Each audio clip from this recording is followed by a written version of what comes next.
Initially, it was a little irritation, but it began off quietly. The doorbell would start ringing at 12 o'clock. Precise. Exactly right. It is exactly midnight at this moment.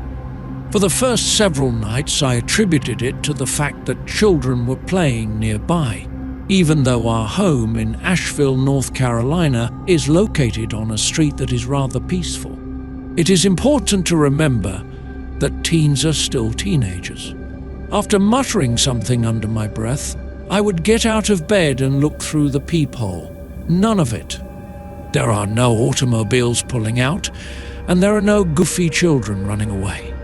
There was nothing except the vacant porch, illuminated by the dull light of the streetlight.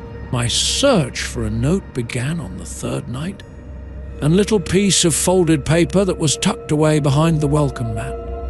During the process of unfolding it, my heart pounded against my ribs. 2 sentences in unsteady handwriting were scrawled across the page. "Find her." My spine was tingling with chills. Find who? While looking around the empty street, I said something to myself. A restful sleeper, my wife Rosalind, had not awoken from her slumber. Despite the fact that it was a disturbing hoax, I went back to bed after locking the door, double-checking it, and telling myself that it was only a joke. Night after night, however, the notes continued to be written. "She's watching," one of the inscriptions stated. A third individual just said, "Basement." Each message is more mysterious and frightening than the one that came before it. My sleep began to deteriorate, and I began to startle at every sound that the home made. After being eventually roused from her sleep by my persistent pacing, Rosalind became anxious. I informed her about the notes and took her to the most recent one, which said, "Don't dig." We had a disagreement. She believed that I was exaggerating my reactions and making things up. There was something extremely troubling about these signals, and I argued that there was something wrong with them. For some reason, the home, which was a gorgeous Victorian that we had purchased just 6 months before, suddenly seemed smothering and oppressive. In the past, its history was a selling point, however. It now seemed like a burden. On a certain evening, the letter said, "Amelia waits." To Amelia, the name struck a chord with me deeply. The previous owner had said something about a young girl who had lived in the home many years ago, and I recalled listening to that conversation. His response was that it was nothing more than a local tale, a ghost story meant to excite prospective purchasers. On the other hand, in response to a developing sense of discomfort, I began doing research. The records of the local library, old newspaper articles, and whatever else I could uncover on the history of the home were all mine. Thereafter, I discovered it. A tucked-away piece from 1928, tucked away in a newspaper that has become dusty. There was a little girl who went by the name of Amelia Blackwood who had disappeared from the home and was never seen again. An investigation into the property was described in the story, however, no corpse was ever discovered there. The following time the clock struck midnight, a message arrived with the simple words, "Rose bushes." At the rear of the property, we had a row of rose bushes that along the perimeter. The sense that I needed to search and dig was something that I was unable to shake.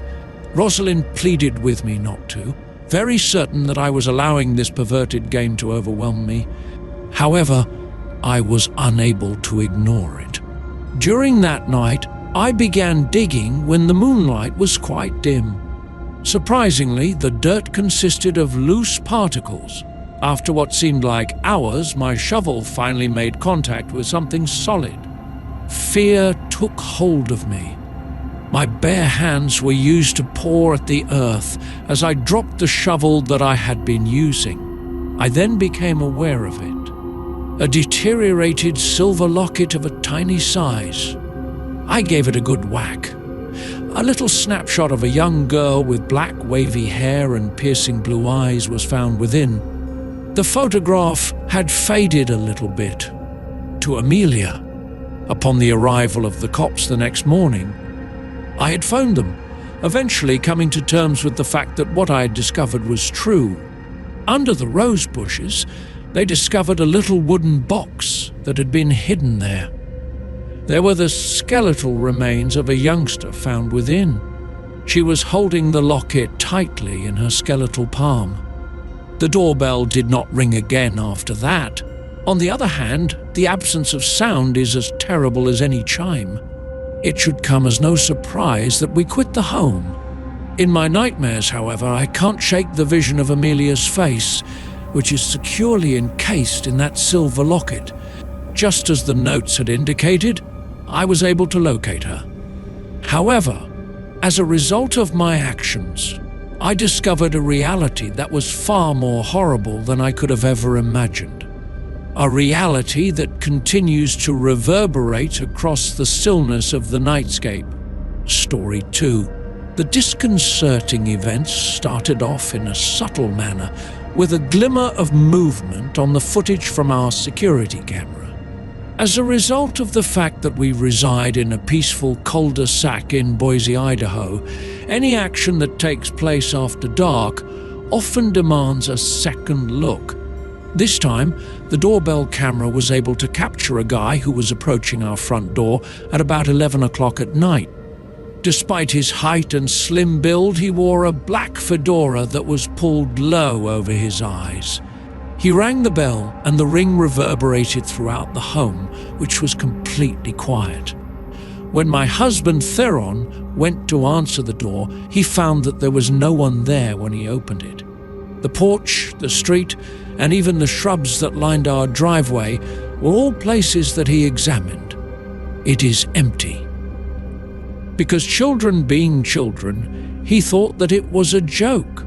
However, I experienced a tightening of a knot of disquiet in my gut. On the next evening, it occurred once again. Same time, same guy, and in the same routine. Ring, open, and nothing else. We went back and looked at the film this time. There was something about the man's stance, the way he paused before ringing the bell, that sent a shudder down my spine. The man's face was concealed by the hat, so it was impossible to make out his face. It seemed as if he was agitated. The visits continued over the next week, with each one being more unsettling than the one before it. While we waited for him to show up, we began watching the live stream. There were other instances in which Theron would dash to the entrance, but the individual would disappear before he could reach it. It seemed as if he was engaging in a cruel game with either of us. After then, the footage began to undergo changes. His motions got more frantic as time went on. First, he would ring the bell many times, and then he would walk back and forth on the porch while his hands were twirling in the pockets of his coat. In a footage that was especially unsettling, he stared straight at the camera, and his face was finally seen behind the brim of his hat. The expression on his face was one of desperation, and his eyes were wide open. His lips moved as if he was attempting to communicate with us via the camera. We got in touch with the authorities and presented them with the video. They expressed skepticism, speculating that it may have been a malfunctioning camera or a skilled prankster with great timing. However, they pledged to extend the number of patrols in the region. It was of no assistance. Once again, the guy appeared. There was a nighttime incident that was recorded on video that was very disturbing. After the bell was rung, the guy turned around to face the camera's direction. He removed his cap, exposing a terrified visage that was distorted for the camera. He repeatedly uttered the words, "Help me," and his eyes darted about as if he were being pursued. He did this again and over again. At that moment, he glanced down, and the video abruptly stopped. As our hearts raced in our chests, we hurriedly made our way outdoors. It was lonely on the porch. On the other hand, we discovered a little coin-operated pocket watch on the welcome mat. The clock was not ticking. It was opened by us. There was a single word carved on the back of the item, and it read, "Trapped." We did not come upon the guy again. However, the investigation by the police yielded no results. Nothing could be gleaned from the pocket watch. The sensation of discomfort continued even after we improved our security system and placed floodlights, yet it was still there. There was a terrifying issue that remained for us to consider. Who was the mysterious guest who vanished, and what was he attempting to warn us about? Perhaps it was someone or something that had him ensnared. The stillness of the deserted street that was located outside of our home suddenly had a new and unnerving significance. It was the stillness of questions that had not been answered, of a mystery that continues to torment us to this day, even for this day. Story 3. The ancient intercom system that was installed in our brownstone in Portland, Oregon, was more of a peculiar relic than a practical addition to the security system. The device was characterized by a crackling sound and often picked up radio signals from unknown locations.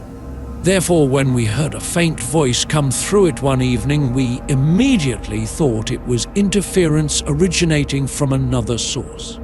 Then, however, we heard it once again, this time with a greater degree of clarity, the timid and uncertain tone of a child's voice. "What's up? Who among you can hear me?" Ilara, my wife, and I looked at each other with apprehensive eyes. We did not have any children. Our apartment was located on the highest level, and it seemed like the voice was coming from the building's main door. The button for the intercom was pushed by Ilara. "What's up? Who is there, if anyone?" There was a crackling sound for the static, and then the child's voice answered with a hint of terror. "I beg you, please assist me. It's hard to find me." Although our pulses were racing in our chests, Ilara and I hurriedly made our way downstairs. We pulled open the heavy front door, expecting to discover a youngster who had been disoriented and was congregated on the stairs. Nevertheless, there was no one present. The street was completely empty, and the orange light from the lamps illuminated the area. We searched the nearby region and made a number of calls, but our conversations were received with nothing but stillness.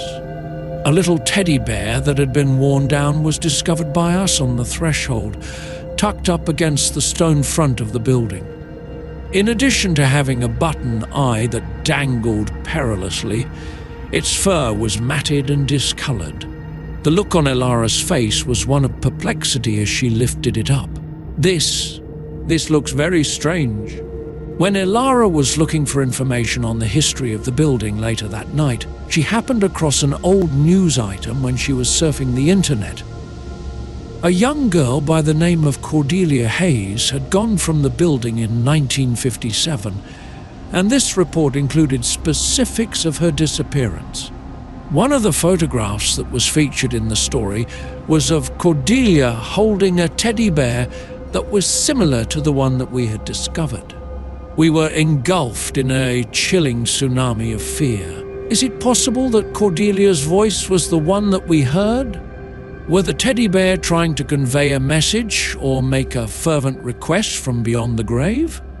The next evening, the intercom began to make a crackling sound once again. "What's up, Mummy? You daddy? Have you arrived yet?" Despite the fact that our brains were racing with a combination of panic and morbid fascination, we hurried down the steps. Again, there was no one on the street. On the porch, we discovered a pair of leather shoes that had been worn by a toddler. There was a shoe that seemed to be strangely identical to the ones that Cordelia was wearing in the old. Photos. We made touch with Mrs. Albright, the owner of the building, who describes herself as a stoic old lady. The expression on her face dimmed as we informed her about the voice and the artifacts that we had discovered. Adding that Cordelia's corpse was never discovered, she corroborated the tale that Cordelia had said. There was no resolution to the dispute, which was a bleak chapter in the history of the building. Following a period of many weeks during which the intercom stayed quiet, we gradually began to feel more at ease. After then, on a stormy night, the voice came again, but it was much weaker than before. It was barely a whisper. "Please, don't forget about Memi." We made a mad dash for the entrance, but the door was empty. There was no teddy bear, no shoe, and no other indication of the youngster who was not seen. All that can be heard is the unrelenting pounding of the rain on the pavement. Never again did the intercom make a sound. However, the recollection of Cordelia's voice, which was a fervent request for assistance, continues to reverberate in the stillness of our century-old brownstone. Quite frequently, we find ourselves gazing at the intercom, wondering whether or not she is still out there, wandering about by herself, looking for a way to go anywhere. In addition, the faded teddy bear that is now displayed on a shelf in our living room serves as a continual and terrifying reminder of the kid who is not visible to us and who may never completely go. Story 4. While I was in the process of eating my supper, the doorbell rang. I'm a solitary resident of a little home in Santa Fe, New Mexico, and I seldom get guests who come out of the blue. Through the peephole, I was able to see a guy who was wearing a black suit that was well pressed and clutching a briefcase. Probably a salesperson, I guessed. It was almost as if I would not respond, but something in the sincerity of his look caused me to reconsider my decision. In a soothing and comforting tone, he greeted the woman with a message of "Good evening." To introduce myself, my name is Mr. Silas, and I work for Kronos Industries. Our product is one of a kind, and I am certain that you will find it to be priceless. When he unzipped his briefcase, he exposed a pocket watch-like gadget that was silver in color and elegant in appearance. In his explanation, he said that this was a temporal indicator. It gives you a view into the not-too-distant future, so giving you with vital information that may assist you in making choices that are as informed as possible. I, of course, had a dubious attitude. What I heard sounded like a con. The soothing demeanor of Mr. Silas, on the other hand, as well as the peculiar attraction of the apparatus, piqued my interest. He provided a demonstration, and to my utter surprise, the temporal indicator seemed to precisely forecast a succession of insignificant occurrences. These included a phone call from a friend, a power outage, and even the winning lottery numbers for that evening's drawing. I bought the item, but more out of curiosity than out of a true conviction in its capabilities. When I initially started using it, I used it for more insignificant things like anticipating traffic patterns or the results of sports events. The forecasts, however, grew ever more frightening as time went on. When Mr. Silas came back a week later, his grin was a bit too broad and his eyes were a little too brilliant. At the same time, he proposed an improvement to the temporal indicator, stating that it could now forecast events that occurred deeper into the future. In spite of my better judgment, I gave in and consented.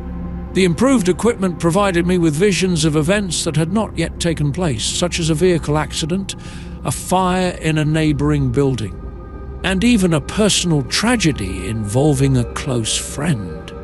In spite of the fact that they were ambiguous and surrounded with symbolism, the forecasts were correct, unsettlingly true in its depiction.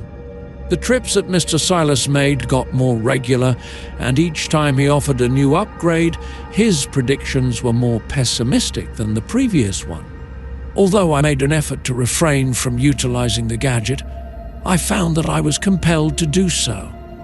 I was morbidly captivated by the peeks it provided into the future. One evening, the temporal indicator revealed to me that I had already passed on. There was a flicker of light, a shadowy figure, then the room was completely black. Although it was just a short sight, the message was crystal obvious. Fear seized me completely. Although I made an effort to destroy the gadget, it was resistant to any kind of harm. I made every effort to get in touch with Mr. Silas, but he went missing. His business, Kronos Industries, was a phantom firm that could not be located and had no phone number or location that could be traced back to it. The forecasts persisted, each one serving as a terrifying reminder of the end that was on the horizon for me. My fear of leaving my home and of interacting with the world outside caused me to withdraw within myself and become a hermit. After having been a blank canvas of possibilities in the past, the future had now become a set route that would lead to a horrific conclusion. One more time, the doorbell rang. By the time I peeked through the peephole, I already had a good idea of who it was. Mr. Silas has a grin that is broader than it has ever been, and his eyes are shining with a brightness that is frightening. Within his palm was a little box that was black in color. His voice was terrifying as he said, "The final upgrade," as he described it. This is the most accurate forecast. This door was not answered by me.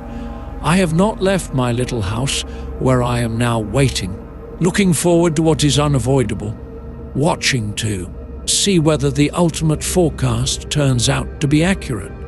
The relentless salesperson and his hellish contraption have enslaved him, and he is now trapped in a present that is tormented by the future. Story 5. Unsettling clarity comes to mind as I think back to the day it took place. Helena, Montana was experiencing a Tuesday afternoon at the time.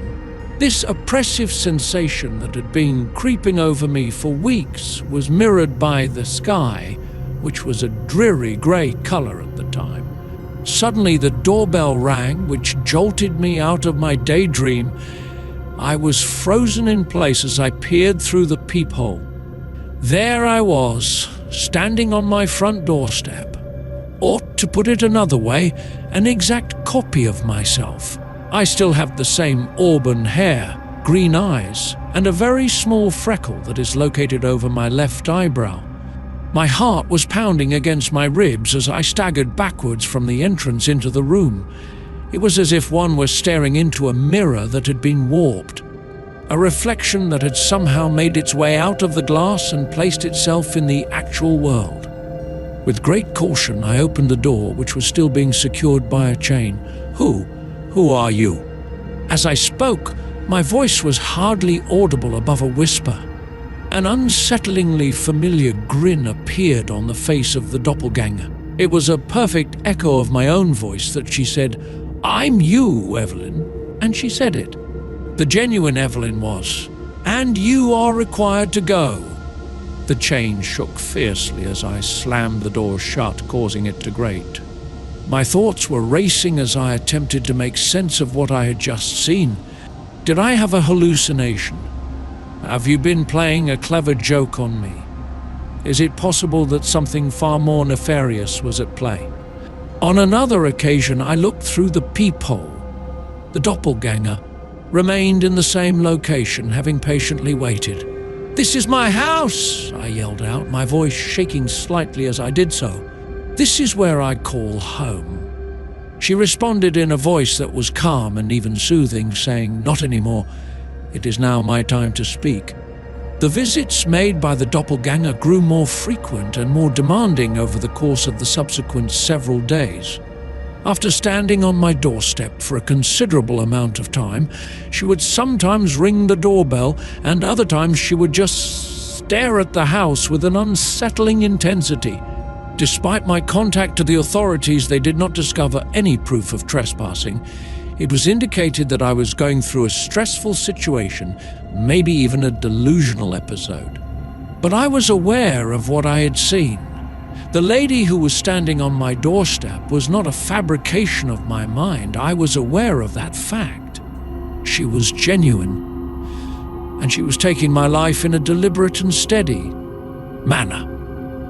It was then that my family and friends began to notice the changes in me. I started to withdraw from others, grew nervous, and was always looking over my shoulder.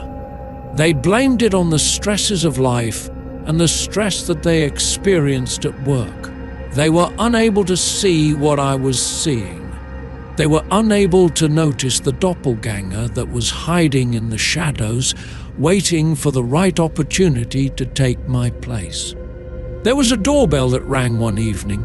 With my fingers hanging over the doorknob, I stopped for a moment. A perverse curiosity prompted me to open it, despite the fact that I knew I shouldn't have. When I opened the door, the doppelganger who had been waiting there entered. "At long last," she said, her voice pouring with the joy of victory. "It's time to act."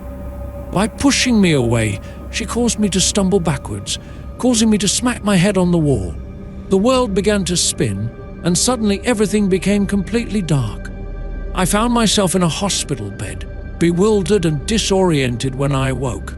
As a result of my tumble down the stairs, the physicians informed me that I had sustained a concussion. They told me that I was fortunate to be alive. I made an effort to divulge information to them on the doppelganger, namely the lady who had taken my life. On the other hand, they disregarded it as a sign of post-traumatic stress disorder, which is a side consequence of the concussion. I went back to my house, but it didn't have the same effect as it had before. All of the elements were carefully altered and reorganized, giving the impression that someone else had been living there.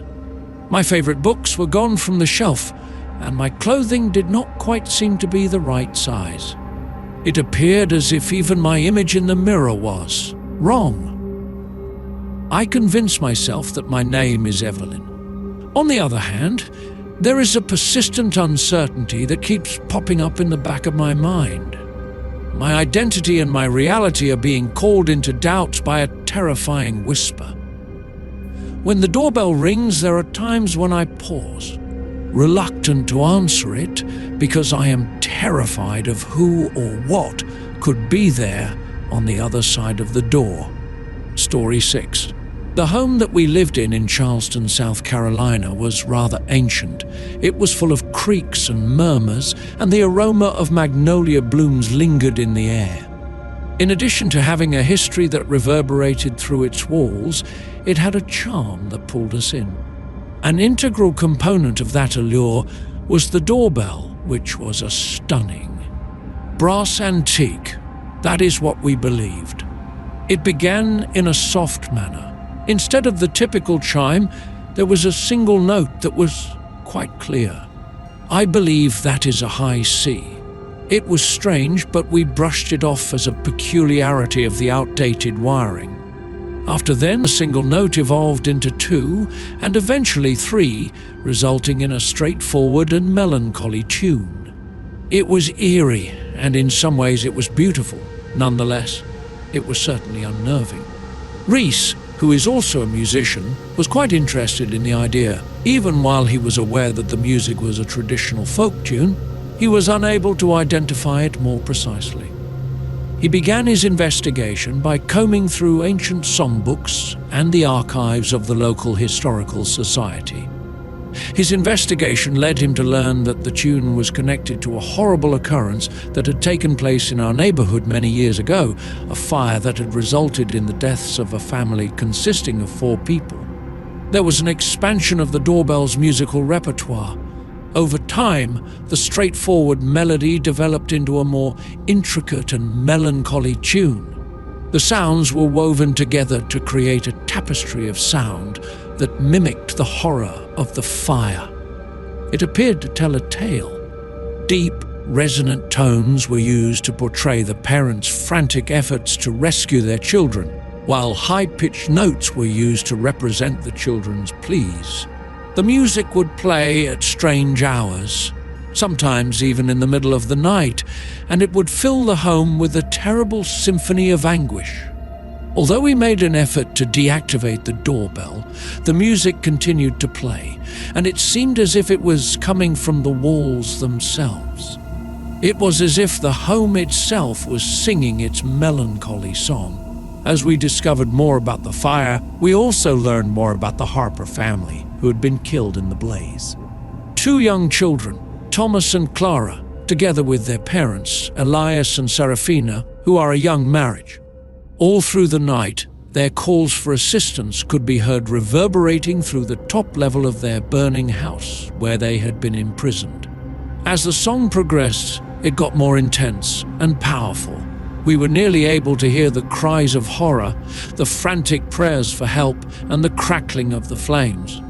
We began to see things, such as transient shadows in the corners of our eyes and the faint smell of smoke that lingered in the air. Their narrative was permanently imprinted into the very fabric of our home, and we could feel their presence. The Harpers were caught in a never-ending cycle of agony from which they could never escape. On a particular evening, the music reached a crescendo, a culmination of grief and despair that was very painful to the heart. Then there was complete quiet, and suffocating and heavy quiet that was more terrible than any sound that could be heard. We sat in the darkness, our hearts hammering in our chests, waiting for anything to break the silence. We were waiting for something to shatter the silence. After then, the doorbell did not ring again. On the other hand, the recollection of its eerie tune continues to linger, serving as a continual reminder of the horror that had taken place inside these walls. We are still living at the home, although it has a dissimilar atmosphere now. The allure has diminished, and in its stead is a great feeling of melancholy. A genuine emotional connection to the Harpers and the dreadful events that befell them. In addition, there are moments when, in the stillness of the night, we are able to nearly hear the tiniest whisper of music, a ghostly echo of the melancholy melody that the doorbell makes. Story 7. The first thing that struck me as strange was the complete absence of sound. Our regular electrical chime doorbell has always been quite loud, to the point that it was nearly disturbing. None of it happened this time. Only a very faint click could be heard when the button was pushed. Considering that I was absorbed in a book when I was at home alone in our split-level house in Albuquerque, New Mexico, I nearly didn't bother to check on the situation. But I couldn't help but get up and take a peek through the peephole because of something. It was empty of people. I gingerly opened the door and peeked out onto the porch before closing it again. It is empty. I brushed it off, thinking that it was either a problem with the connection or maybe some children pulling a joke on me. Then, however, it occurred once again. A ring that is quiet. It was a vacant porch. When I got back to my living room this time, I observed that there was something that was not in its proper position. A little porcelain figure, which was typically displayed on the mantel, was being displayed on the coffee table at the moment. I was able to recall with absolute clarity that I had placed it on the mantelpiece earlier that day. I began to have a tingling sensation of discomfort. Despite the fact that I was certain that the locks on the doors and windows were safe, I nonetheless examined them. It seemed as if the home was imbued with an energy that was not visible to everyone. This continued throughout the day, with the rings remaining quiet and happening at random intervals. At each and every occasion, I discovered that something had been moved or changed. A chair moved, a painting was turned upside down, and a book opened to a page that was completely at random. Changes that are minimal and practically invisible, yet sufficient to make me feel uneasy. When it rang, the doorbell itself began to vibrate, producing a low, humming vibration that appeared to reverberate throughout the whole home. In a way, it seemed as if something was attempting to speak with me and attract my attention, but I was unable to comprehend what it was trying to say. After my husband Darius had returned from his business trip, I confided in him about my situation. He expressed skepticism and said that the events were the result of my hyperactive imagination. Then, however, he was a witness to it personally. The doorbell that was vibrating, the quiet ring, and a light that had mysteriously slid from the bedside table to the floor were all things that were disturbing. Due to the possibility that there was an issue with the wiring, we decided to get in touch with an electrician. The doorbell, the electrical panel, and everything else were all examined by him. He did not discover any issues. He said, "It's a mystery," while shaking his head again. As the strange motions and the quiet ringing persisted, the gravity of the situation increased with time. The furniture would be flipped over, the drawers would be wrenched out, and the things would be strewn all over the floor. It seemed as if an unseen entity was moving through our home, changing our lives and playing a game that was quiet and unnerving. In the middle of the night, the doorbell vibrated with such intensity that it tore itself away from the wall, leaving a huge hole in the plaster. We were standing in the hallway, gazing at the empty spot where the doorbell had been, and a chilly air was coming through the aperture. And at that same instant, we were both aware, with a surety that shook us to our very core, that we were not the only ones in our home. There was something more there. Something that was not visible, something that communicated via the quiet of the doorbell.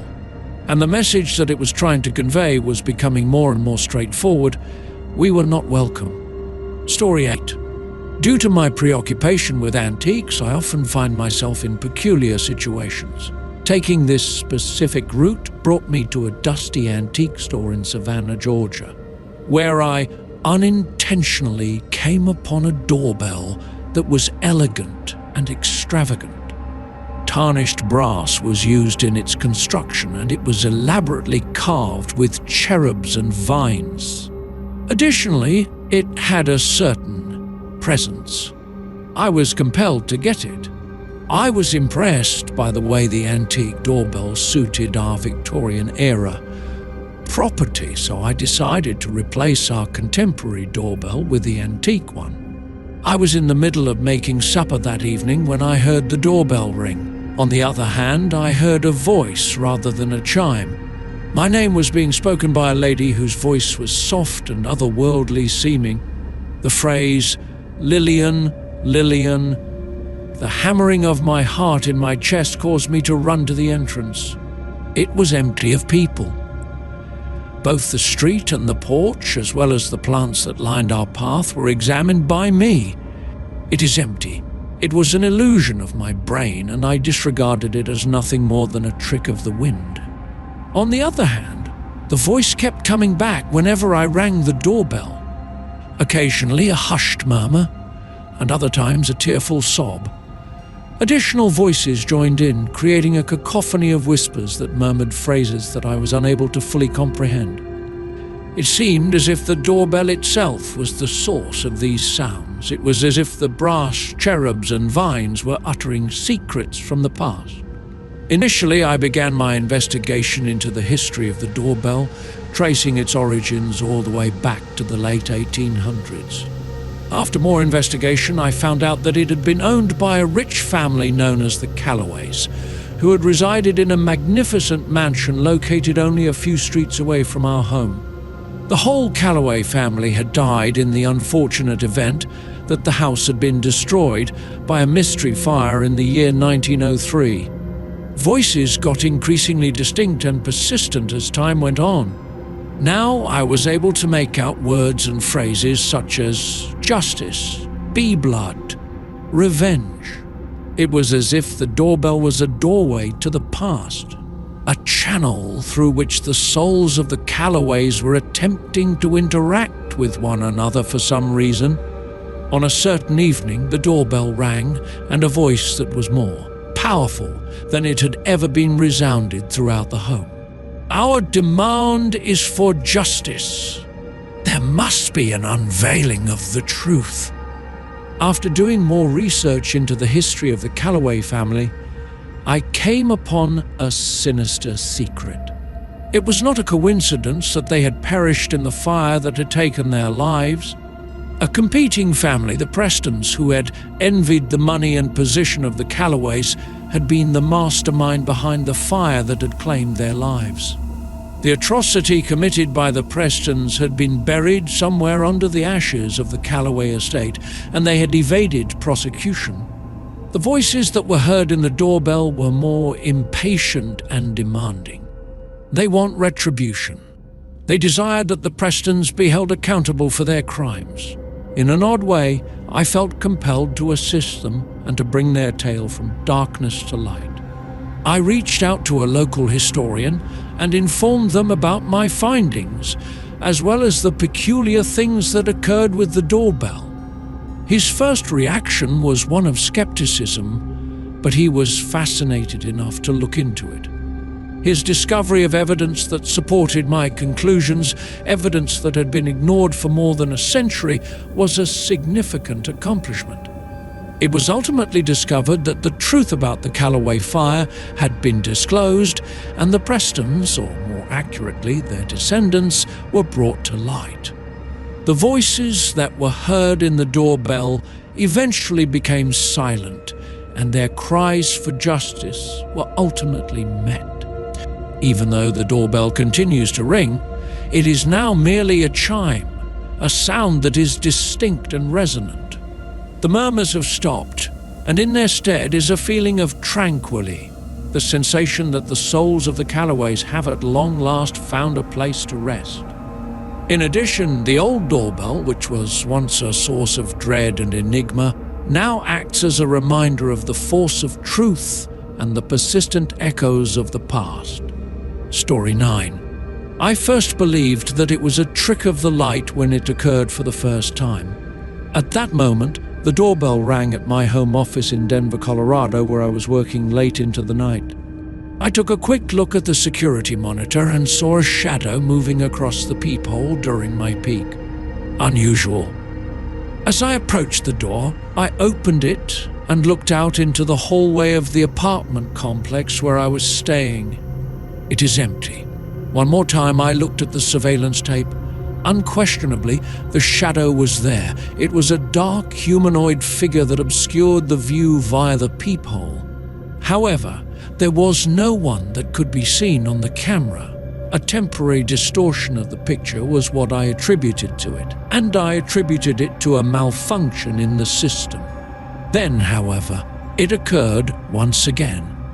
The front doorbell rang, the shadow materialized, and the corridor was devoid of any occupants. I had a tingling sensation of discomfort this time. As someone who lives by themselves, the idea that there may be someone lurking outside my door without my knowledge was, to put it mildly, unnerving. The visits persisted, the frequency of which increased, and they became more persistent. There were occasions when the shadow would remain at the peephole for many minutes at a period, giving the impression that it was observing and analyzing me. I began to get a feeling of fear every time the doorbell rang, a sensation that I was being watched by something that I was unable to see. One of my attempts was to justify it. It may have been a reflection, a trick of the light, or a camera that was malfunctioning. On the other hand, I was aware that something was out of the ordinary. The shadow had an evil effect. At one point in time, I made the decision to face the unseen visitor. After hearing the doorbell ring, I quickly grabbed a baseball bat from the closet and hurled it open to let the door in. The question is, who is there? A tiny tremor could be heard in my voice as I yelled. There is no sound. There was no one in the hallway.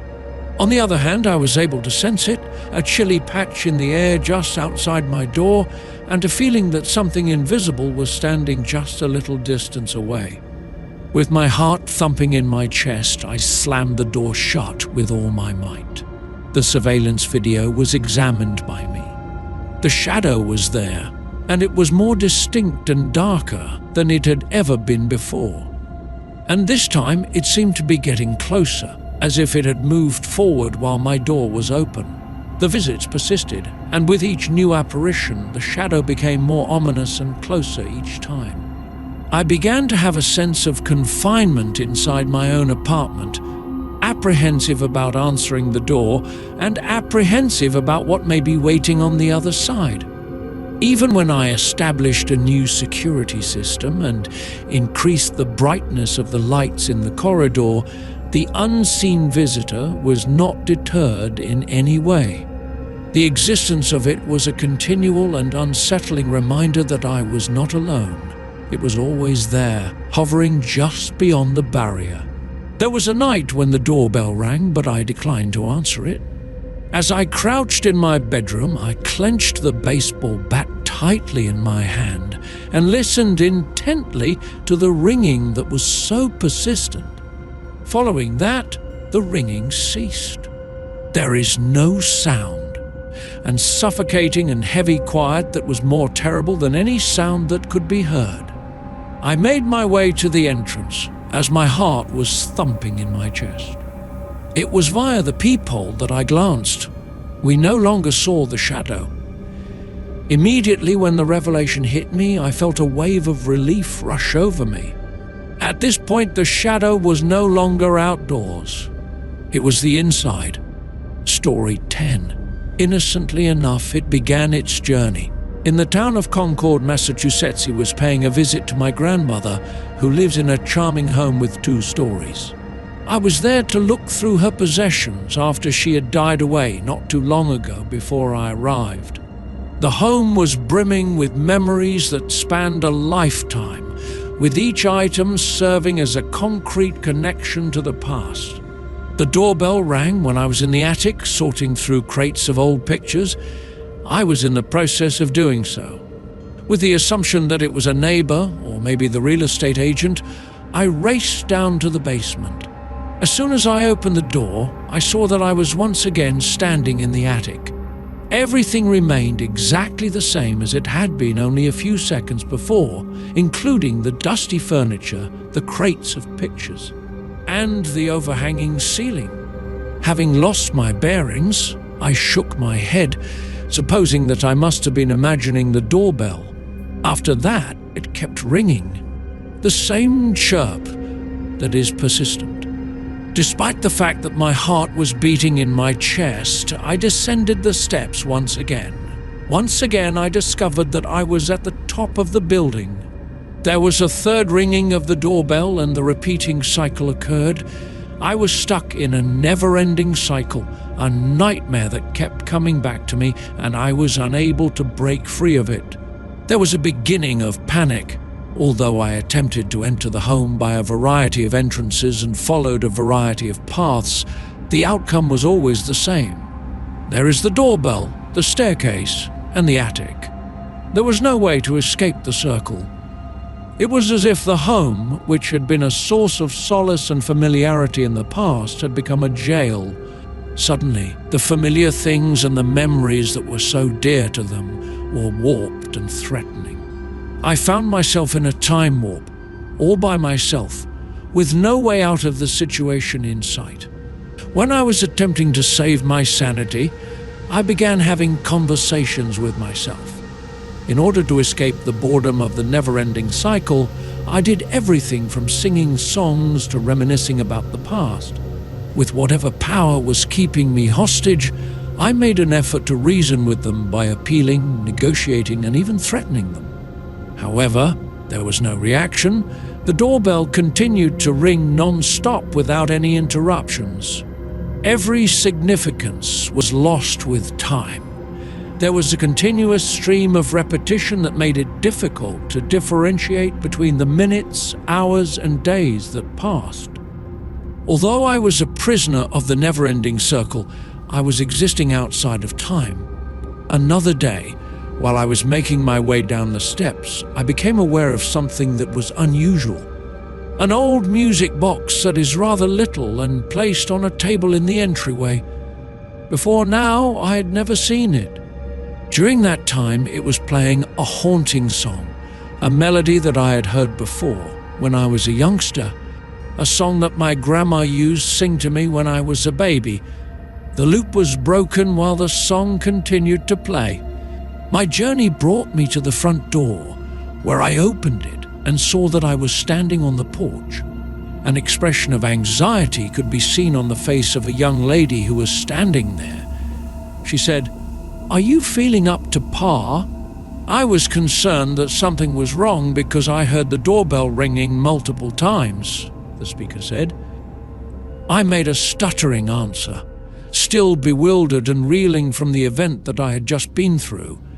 A shudder raced down my spine as I turned my attention back to the home and the window that was located in the attic.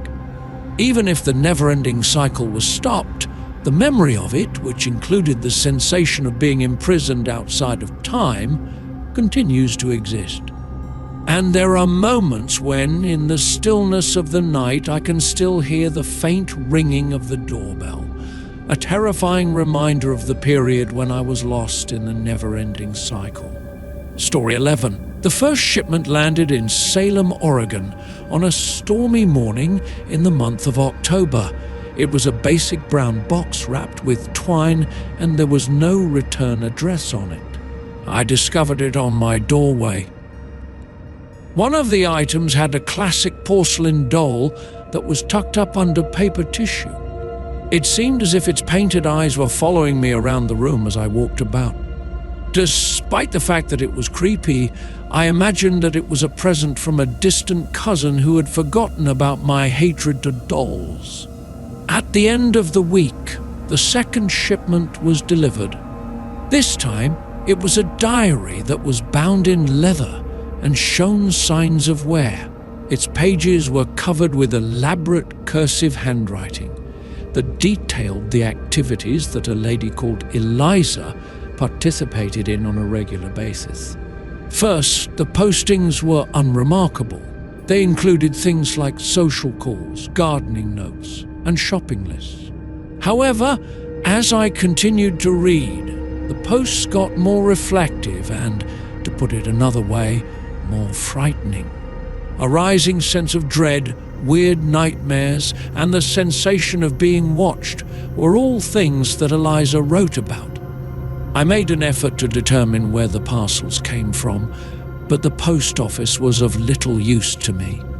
Untraceable and sent from a place that was unknown, they were dispatched. There was a steady stream of presents coming in, each one more intimate and unsettling than the one that came before it.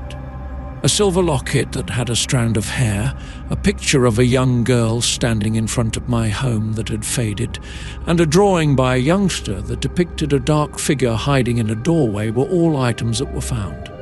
The presents seemed to be crafted just for me, with the intention of eliciting a certain state of mind. There was an increasing feeling of suspicion, fear, and discomfort. I began to have the impression that I was being watched, that someone or something was carefully coordinating these deliveries, and that they were playing a cruel game with my head. My buddy Mallory was the one I confided in, and I showed her the presents while also discussing my developing uncertainty. She expressed skepticism, implying that it was a well-planned hoax, someone attempting to scare me into laughing at their own expense. However, even she was unable to elaborate on the more personal character of the presents, as well as the manner in which they seemed to appeal to my most profound anxieties. A little vintage music box was included in one of the packages. The tune was eerily reminiscent of a lullaby that my mother would sing to me when I was a little kid so that I could go asleep. A soothing tune that I hadn't heard in many years. What if the sender had known this all along? I don't understand how they could possibly know such a personal aspect of my life. The presents took on a more ominous tone. A dried rose that was exactly the same as the ones that were blooming in my garden, but it was stained with a black, sticky liquid that seemed to be blood that was suspicious. A little wooden box that contained a lock of my own hair and no other hair. A letter that was written by hand and was written in the same fine script as Eliza's diary. The message simply said, "I'm coming home." Fear seized me completely. Pranksters were no longer a problem for me to deal with. Something far more sinister was at play here. It was something that was familiar with me, something that was keeping an eye on me, and it was waiting for the appropriate time to strike.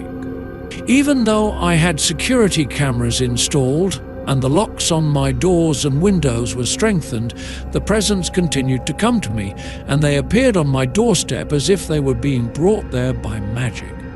I got the impression that I was going insane, as if I were ensnared in a psychological thriller in which the antagonist persisted in, remaining concealed and manipulating me from the shadows. On my birthday, the last bundle became available to me. There was a huge package that had been intricately wrapped and was secured with a crimson ribbon. On the inside, a porcelain doll that was the size of a life was tucked away under the layers of tissue paper. With its painted eyes looking blankly ahead, it was clothed in a robe that had been worn in the past. In addition, a little locket made of silver was firmly grasped in its porcelain hand, exactly the same as the one I had taken possession of previously. With some reluctance, I unlocked the locket. The image that was supposed to be inside was instead a strand of hair. One of my photographs showing me dozing off on my bed. The image was shot no more than a few days ago, making it rather fresh. How is it? I don't understand how they could have been inside my home. A terrible revelation came over me at that moment. I was not the only one the sender was observing. They were quite near, not even close. While I was scanning the room, my heart was racing in my chest and I whirled around. It was just me, however, or so I had believed. The head of the porcelain doll slowly revolved and its painted eyes locked into mine as each turn occurred, a grin that was both scary and familiar emerged over its porcelain lips. It was a smile that was both familiar and disturbing. And at that same instant, I was aware. I was aware of the sender of the message. I was aware of the person who had been observing me, attempting to influence me and playing this sick game with my life. And it was Eliza. In the diary, the lady whose name was Eliza. It had been more than a century since Eliza had passed away. At long last, Eliza had arrived at her house. Story 12. A ferocious storm of wind and rain pounded on the windows of our adobe house as it raced through our little town in Taos, New Mexico. The storm was a terrible storm. After a little while, the power suddenly went off, leaving us in complete darkness. We were snuggled together, my wife Alana, our two small children and I, listening to the howling wind and the repetitive beating of the rain. Both of these sounds were quite loud. After then, we noticed it. It was a faint chime that echoed. Our doorbell was not the culprit. It was coming from the outside, from a location that was entirely in the shadows. The bell continued to resound, becoming more louder as it reverberated through the storm and reverberated across the whole neighborhood. The storm had gone by the time the following morning arrived, leaving behind a path of wreckage and a peculiar and disturbing calm on the ground. A phantom sound that appeared to tremble in the very air around us. The chime that echoed in our heads continued to linger in our conscious minds. Suddenly, strange occurrences began to take place in our community. Individuals started behaving in a haphazard and spontaneous manner. Arguments sprang out over little issues, neighbors turned against one another, and friendships that had been maintained for a long time deteriorated into feelings of anger and animosity. The harmony that had previously been a defining characteristic of our society has been lost, and in its place, an environment of mistrust and suspicion has taken its place. According to what we discovered, other people had also heard the reverberating chime, and that it had reverberated throughout the whole town. Some people thought it was just a peculiar meteorological phenomena, a consequence of the storm that had occurred. It was said by some that the storm had released an evil energy, which thereafter became a curse. As the reverberating chime reappeared, it became less audible but continued to be there, serving as a persistent and unpleasant undertone to our everyday lives. Increasingly unusual behavior was seen. Some individuals become reclusive and paranoid, seeing adversaries in places where none existed. As a result of fear and distrust, accusations are flying about. A town that was falling apart was falling apart. Alana and I made an effort to preserve a feeling of normality in order to shield our children from the mounting frenzy. Nevertheless, the difficulty was growing at an alarming rate. It appeared as if the reverberating chime was making its way into our dreams, our thoughts, and our very being. A subtle tug toward pessimism and distrust began to exert its impact on us, and we began to feel its influence. To allay their concerns, we engaged in conversation with our neighbors and attempted to reason with them. However, they were overcome with paranoia, and they were certain that we were a part of the issue. They believed that we were in some way responsible for the repeating chiming and the disturbing consequences from it. At some point throughout the night, the resonant chime reached a fever pitch, and it reverberated throughout the town with an intensity that was nearly intolerable. Fear and rage could be seen written all over the faces of the people who spilled out of their houses. The echoing chiming and the persistent mood of paranoia caused a mob mentality to take root, which was fostered by the environment. On the outside, we could hear the noises of smashing glass and furious yells, so we locked ourselves inside our home and waited for them to pass. Individuals who did not adhere to the mob's increasingly limited worldview were the targets of the mob's attempts to attack people they regarded to be different. The town was headed in the direction of anarchy. The reverberating chiming abruptly came to a halt. There is no sound, and suffocating and heavy quiet that was more terrible than any sound that could be heard. We peeked through the windows and watched as the crowd withdrew, their hysteria coming to an end almost as suddenly as it had begun. As if emerging from a trance, they meandered aimlessly around the streets, seeming bewildered and confused. There was no recurrence of the reverberating chime. However, the harm had already been done. The terror and distrust that had taken hold of the community left an indelible mark on it, leaving it permanently altered. There was no longer any harmony. In its place was a fragile serenity, and there remained a lingering sensation of disquiet. Additionally, there are moments when, in the stillness of the night, we are able to nearly hear the tiniest echo of the chime. This is a terrifying reminder of the time when our town became lost in the storm, as it was captivated by the allure of the storm's song. Story 13. We had always considered our home, which was located in the heart of the redwood trees in Eureka, California, to be a haven, a place where peace and tranquility might be found. On the day when the doorbell disappeared, that tranquility was completely destroyed. It began in a soft manner. When we pressed the button, the doorbell would ring, but upon closer investigation, we would find that the doorbell apparatus itself had disappeared. There was nothing except a vacant spot on the doorframe where it had been only a few seconds before. When we first heard about it, we thought it was a joke, that some naughty children were trying to trick us. The disappearances, on the other hand, persisted, but they became more regular and more perplexing. There were other instances in which the doorbell would resurface in various parts of the home. The fruit dish was tucked away on the kitchen counter where it was stored, in the dining area, hanging from a chandelier in the ceiling. I even found it stowed away in the sock drawer of my husband, Finn.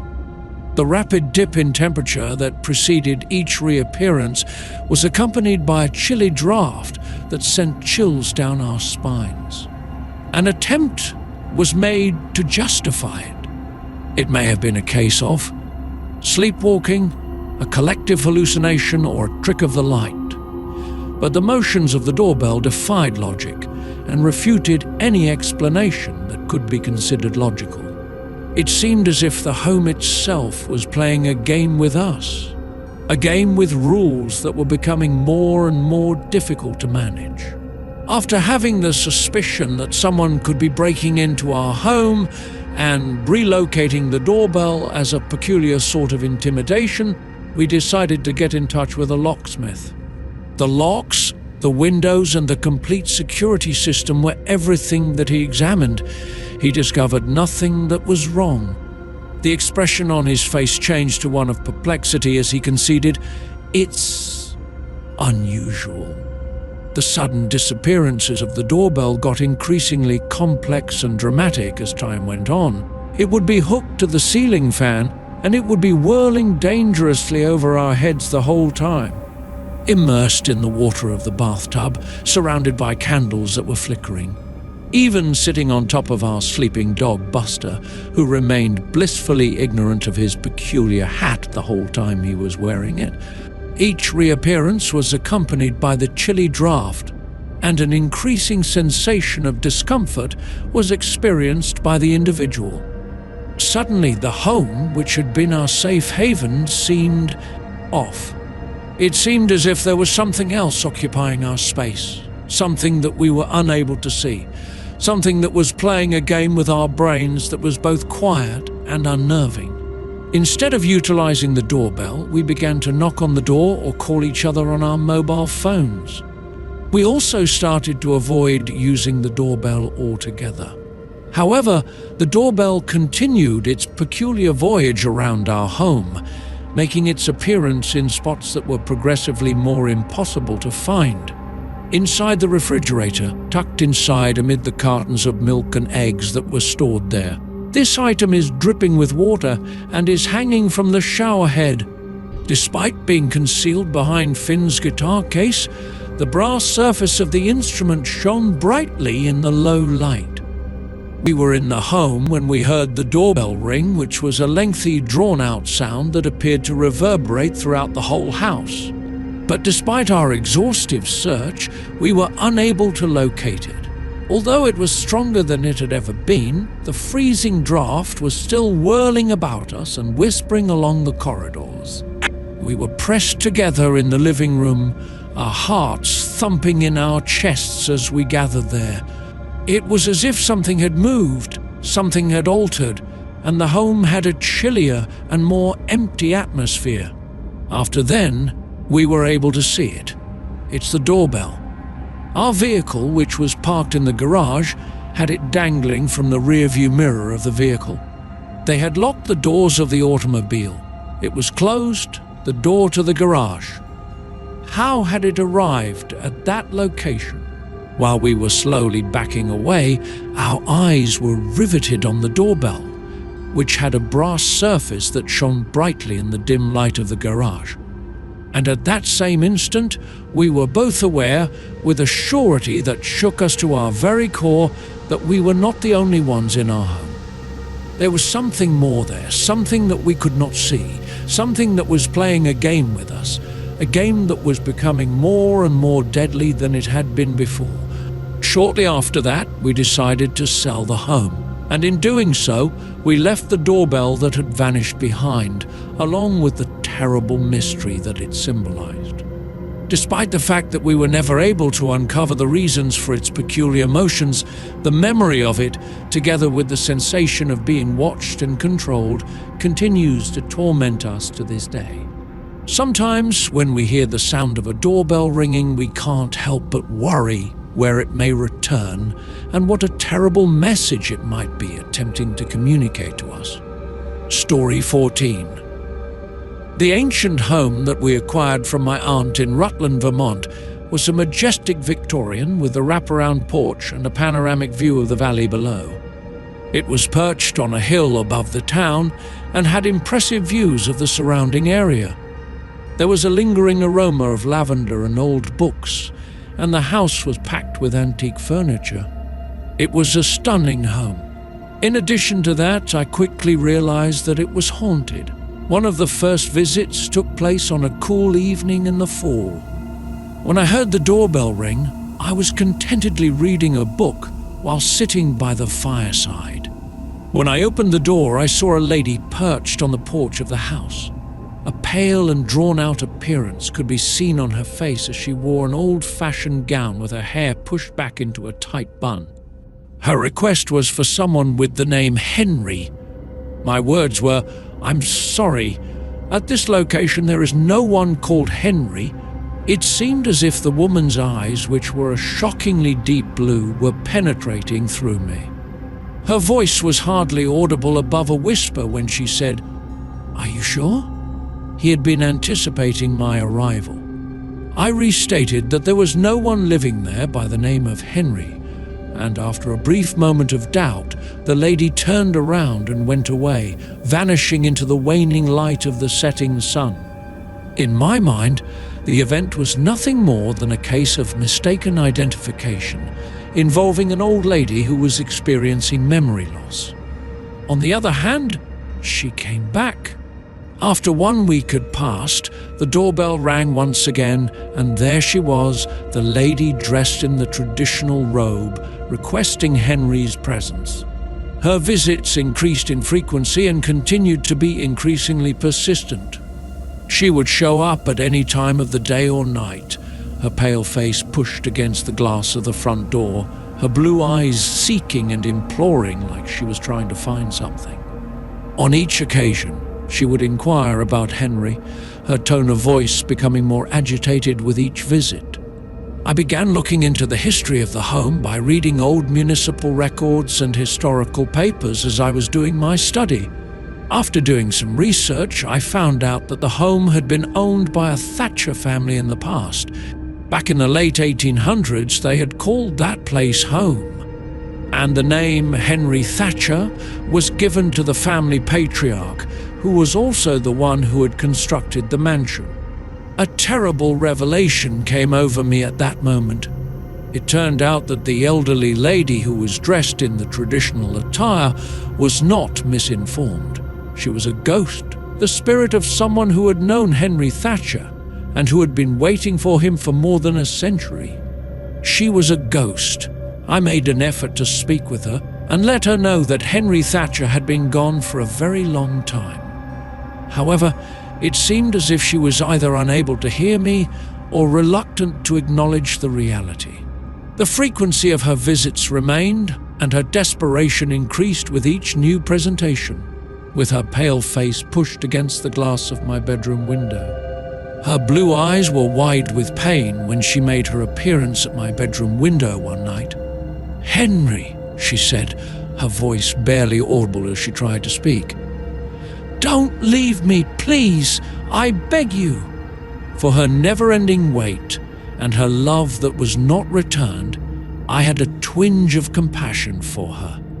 Despite my best efforts to communicate with her and provide her with some solace, she vanished into the shadows and I was unable to reach her. I continued my investigation and went into further depth into the history of the Thatcher family. The fact that Henry Thatcher had been engaged to a lady called Eliza was something that I found out. Tragically, Eliza had passed away only a few weeks before they were to be married. Henry was left in utter devastation by her passing, and he never remarried. Instead, he spent his remaining years at the mansion on the hill, always lamenting the loss of his beloved. Eliza was the spectral visitor, and she was still looking for her lover, Henry. She was also still waiting for a wedding that would never take place. I had a great sense of sorrow for her, for the long wait she endured and the ceaseless anguish she endured. I made the decision to try to assist her in some way. Some of Eliza's items that I had discovered in the attic, such as a fading picture, a strand of her hair, and a dried rose from her bridal bouquet, were collected together and put on a little table in the parlor. I told Eliza that Henry had passed away, that he loved her, and that she needed to go on with her life. I did this while lighting a candle and spoke to her. One last appearance by Eliza took place the next evening. She stood on the porch, her face looking calm, and her blue eyes brimming with the tranquility that she had just discovered. She gave me a kind and appreciative grin as she smiled at me. After then, she lost her appearance and vanished into the light of the moon. The spectral visitor's absence was never resolved. This time, the home on the hill had a different atmosphere. It was brighter and more serene. Eliza had at long last arrived at her destination, and her long wait was finally ended. It was a monument to the continuing power of love and the potential of finding peace even in the afterlife that the ancient home, which had been plagued by sadness and loss in the past, was now filled with a feeling of calm tranquilly. Story 15. The relocation to our new home in Sedona, Arizona was intended to be a good opportunity for us to start over. There is the opportunity to get away from the rush and bustle of city life and experience the peace and quiet of the desert. Nevertheless, the peace and quiet did not last long. The doorbell was the start of it all. An ordinary electrical chime, nothing out of the ordinary. The way that it rang, however, was unnerving. For example, a countdown might consist of a series of quick rings, followed by a break, and then another series of rings, with each sequence being shorter than the one before it. In the beginning, I thought it was a problem with the wiring or a peculiarity of the new home. The process, however, continued to repeat itself, with the countdown growing more specific and more forceful, with 5 rings, a pause, 4 rings, 3 rings, and so on. It seemed as if the doorbell was counting down to something, a happening that had been prearranged, or a deadline that was drawing near. I was overcome with a sensation of dread, having the impression that something was not quite right. Not only did I verify the security system, but I also checked the locks on the doors and windows. Everything seemed to be safe. Despite this, the countdown continued, its continuous ringing serving as a continual reminder of some mysterious event that was about to take place. In spite of the fact that I confided in my husband, Wyatt, he was suspicious and said that my nervousness was due to the stress of the relocation. It was nothing more than a doorbell, he would tell Ilara. The phrase, "nothing to worry about." On the other hand, I was unable to escape the sensation that something was awry, that something nefarious was hiding just below the surface of our apparently perfect existence in the desert. As the countdown progressed, its unrelenting pace began to permeate my dreams, my thoughts, and my very soul. I began looking into the history of the property in the hopes of discovering some kind of explanation for the peculiar doorbell. Over the course of many decades, the previous owners, an elderly couple, had resided there, and there were no reports of any strange incidents during that time. Nevertheless, I was unable to escape the impression that something had occurred in that home and that it was related to the countdown that was being shown on the doorbell. The pauses that occurred between the rings got shorter and shorter as the countdown progressed at a faster pace. There was a real weight pushing down on me, and it was smothering me. The feeling of dread became more intense. I began to suffer from panic attacks, heart palpitations, and a persistent sensation that I was being watched. After Wyatt finally acknowledged my anxiety, he agreed to have the doorbell inspected. Everything, including the wiring and the mechanism of the chime, was inspected by an electrician. He did not discover any issues. He said, "It's a mystery," while nodding his head in agreement. As the countdown progressed, its unrelenting beat drove me to the point where I was on the verge of going insane. I began to see things, shadows that were moving in the periphery of my vision, and transient glimpses of activity in the rooms of the home that were unoccupied. As the countdown on the doorbell continued, I found myself losing my hold on reality and becoming overtaken by the dread of the unknown. The oncoming disaster was announcing its arrival. On a certain evening, the countdown reached its pinnacle. a single extended ring that is pulled out. There is no sound, and suffocating and heavy quiet that was more terrible than any sound that could be heard. My pulse was racing in my chest as I waited in the corridor for what seemed like an eternity, waiting for anything to happen, waiting for the inevitable. None of it. The only thing that could be heard was the sound of my own ragged breathing as the quiet continued to linger. I opened the front door with caution and peered out into the darkness as I peered out. None of it. The night in the desert was perfectly peaceful and silent, with the stars shining brightly in the clear sky. The doorbell did not ring again after that. The countdown has run its course. On the other hand, the dread persisted, a lingering remnant of the weeks of horror, the continual expectation of the unknown. Shortly after that, we left the home because we were unable to escape the impression that something had occurred there, something that we would never be able to completely comprehend.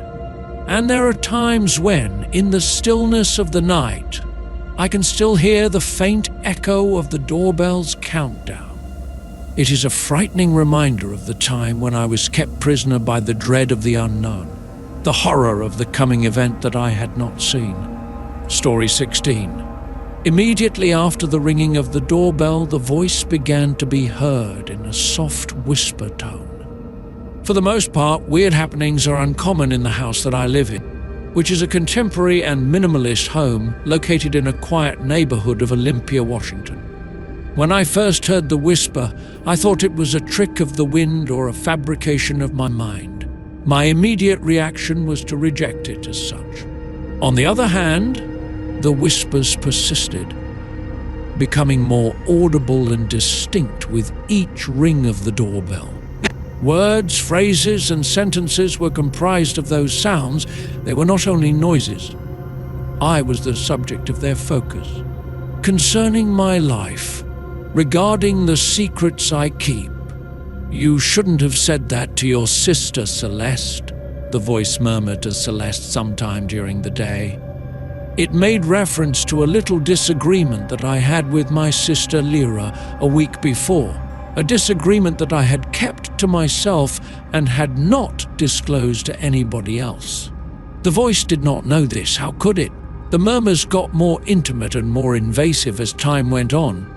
They divulged private information about my history, some of my concerns, and some of my insecurities, things that I had never spoken with anybody else, things that I had buried under the surface of my brain. It was as if the voice was reading my thoughts, removing the layers of my carefully crafted identity and revealing my weaknesses to the rest of the world. When I confided in my husband, Orion, he was dubious and suggested that I was overworked, stressed out, or hallucinating things by hinting that I was. It seemed clear to me that I was not hallucinating it. I was hearing a genuine voice, and it was making its way into my skull, slowly but surely destroying my sanity.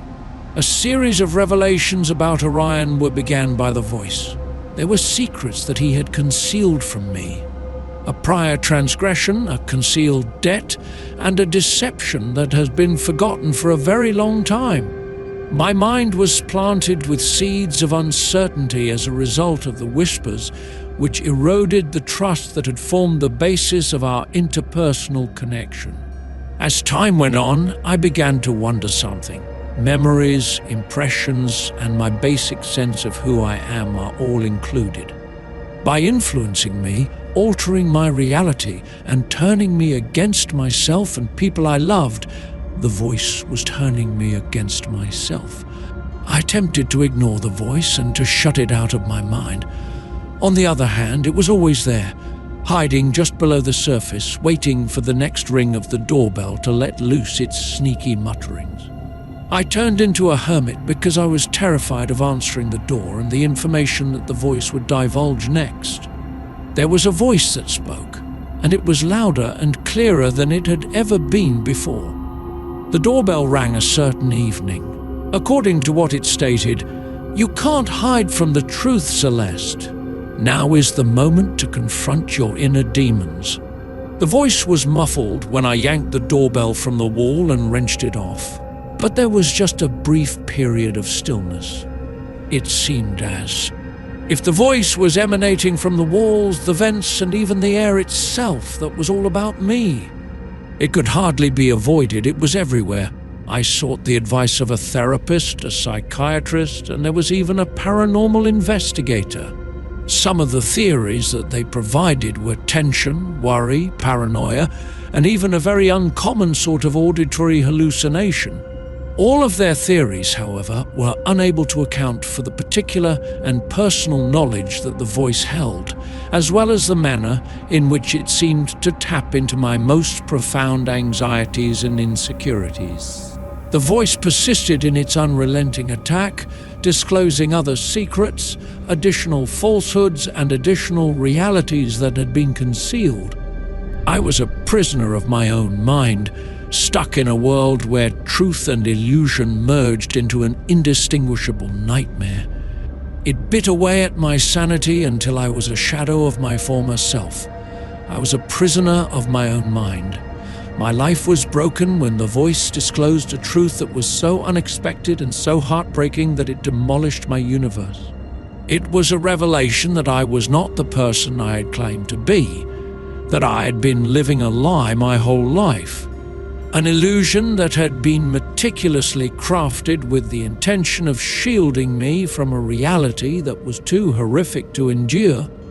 I was taken aback by the reality. All of my sense of self and all of my sense of reality were gone. I was a puppet that was being controlled by the voice that was hidden behind the bell, and I was adrift in a sea of uncertainty and bewilderment. And in the midst of my profound sense of hopelessness, I was able to hear the voice murmur one more terrible truth. "I am you, Celeste," she said. Story 17.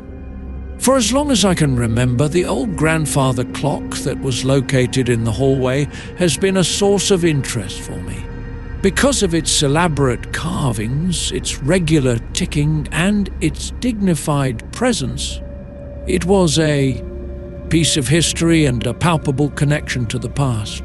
However, at our last residence in Providence, Rhode Island, the clock evolved into something that was far more concerning. It began in a soft manner. I would be completely absorbed in an activity, such as reading a book or working in the garden, and then I would make a quick check at the clock, only to find that hours had passed. There were hours that I was unable to account for. Hours that seemed to have just vanished into thin air. In the beginning, I thought it was just a case of absent-mindedness, which is a consequence of my ever-increasingly demanding schedule. The absence of time, on the other hand, grew more common and more noticeable. I would sometimes find that whole afternoons would disappear, leaving me with a bewildering sensation of dislocation and the impression that I was living in a world that was fragmented. My spouse, Elias, was skeptical when I confided in him about the missing time, and he attributed it to factors such as stress, weariness, and possibly the early stages of dementia. However, I was aware that something was wrong, something that went beyond the capabilities of the average human experience. When the doorbell started to ring, the time that had been absent started to correspond with it. When I would answer the door, I would have an apparently regular chat with a neighbor, a delivery man, or a solicitor, and then, when I would check the clock, I would find that hours had passed. Hours that I had no recollection of. Hours that had disappeared into a void of time that I could nowhere find. I began keeping a comprehensive journal of my actions, noting the time every time I heard the doorbell ring. I also made a note of the current time. I was unable to provide an explanation for the gaps in time that appeared in the log entries, which were progressively fragmented and broken by blank spaces.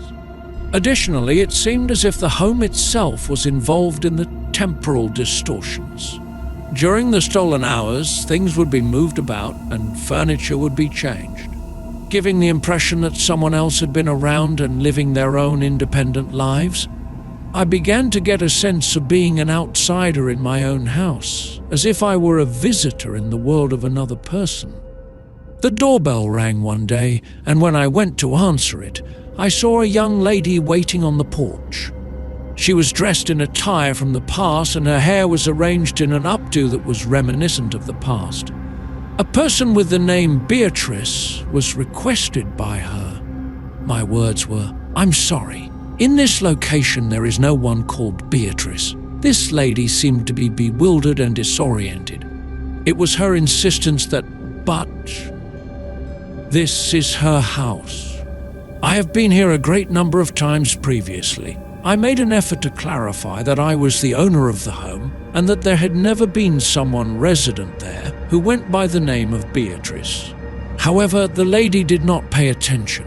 She stated that she was familiar with Beatrice and that she had paid her several visits in this particular place where she was staying. In a moment of sudden fear, she cast a look in the direction of the grandfather clock that was located in the corridor. "Oh my," she said in a hushed tone. "I have no idea what time really is. It is necessary for me to go."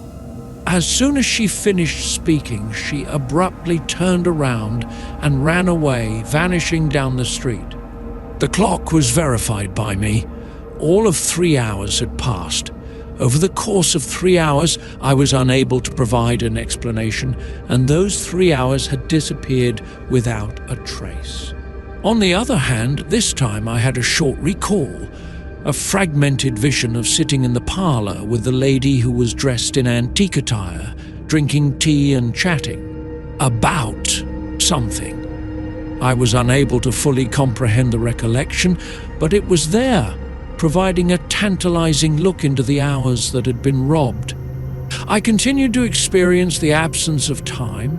The doorbell continued to ring, the hours continued to pass, and the fragmented memories continued to plague me like phantom limbs. As a prisoner of the disappearing time, I was confined in a home that contained the secrets to a history that I was unable to access and a present that I was unable to completely comprehend. Additionally, I was living in a reality that was fragmented. After a while, I made the decision to investigate the mystery behind the grandfather clock. I opened the rear panel of the device and examined its complex operation, looking for a hint or an explanation for the temporal distortions that were occurring. I then became aware of it. Hidden underneath the pendulum of the clock is a tiny chamber that is obscured from view. I was able to locate a worn diary that was bound in leather within the container. This diary belonged to Beatrice, the lady who the spectral visitor had been looking for all along for so long. The pages of the book were packed with writings that described her life in the home, including her interactions with a mystery man who would show up at her door and claim to be a time traveler. During their time together, the stranger would spend hours telling Beatrice tales about the future and a world that was far different from the one she lived in. After that, he would disappear, leaving Beatrice with no recollection of their interactions and just the uncomfortable sensation that hours had passed without her being able to recall them. The stranger turned out to be myself, I realized, or more accurately, a version of myself from the future that is stuck in a time loop, perpetually going back to the home and perpetually taking away hours from Beatrice's life. I was unknowingly traveling back in time via the grandfather clock, which was a doorway, a gateway through which I was, producing the exact temporal distortions that were now troubling me. The grandfather clock was more than simply a timepiece. In addition to being alarming, the realization was also freeing. Not only was I the builder of my own shattered world, but I was also the source of my own suffering. I was aware of what I needed to accomplish at that precise time. It was necessary for me to break the cycle, to put a halt to the passage of time, and to liberate myself from the confines of the past. Story 18. There was a tiny deviation from the typical chime of our doorbell when the music began to play in the background. Our home was a quaint craftsman cottage in Bend, Oregon, which was tucked away in the midst of tall pine trees. It was a spot where the only noises that could be heard were sometimes the rustling of leaves and the singing of birds. Because of this, the difference in the chime of the doorbell, despite its slightness, was apparent. The first thing that I heard was a single note, a spooky sound. After the first chime, there was a minor that continued to linger in the air. After then, the single note evolved into 2 and eventually 3, resulting in a straightforward and melancholy tune.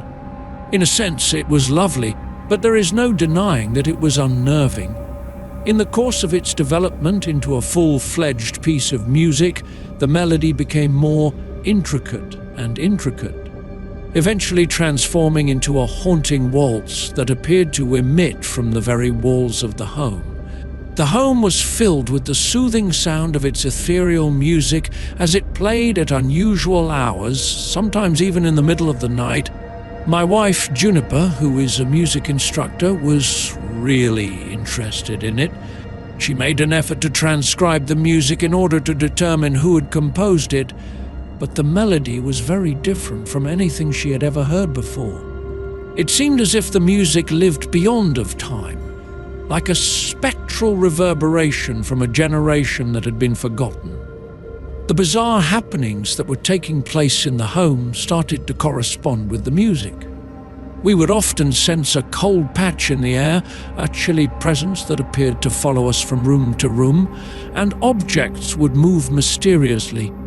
Doors would open and shut on their own, and doors would open and close on their own time. We began to notice some things.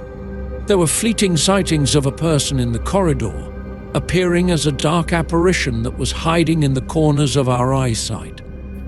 Her face was pale and ethereal, and her eyes were filled with a profound and incomprehensible melancholy. The figure was always the same, a young lady dressed in a long robe that could flow freely. We conducted research into the history of the home in the hopes of discovering an explanation for the eerie chiming and the ghostly apparitions that were seen there. After more investigation, we found out that the mansion had been constructed in the early 1900s by Elias Thorne, a well-known pianist. A great singer named Serafina, who was married to Thorne, had been living in the mansion with him. Thorne, overcome with sorrow, had abandoned the property, allowing it to deteriorate into a state of ruin after the unfortunate death of Serafina, which had occurred in a fire that had destroyed a theatre in the neighborhood. As we came to realize, the Eerie Waltz was one of Thorne's creations. It was a tune that he had created just for Serafina. And it was a demonstration of their love for one another as well as their mutual appreciation for music. Serafina was the spectral figure. Her soul was permanently confined to the home, and her presence was inextricably linked to the tune of her husband's music.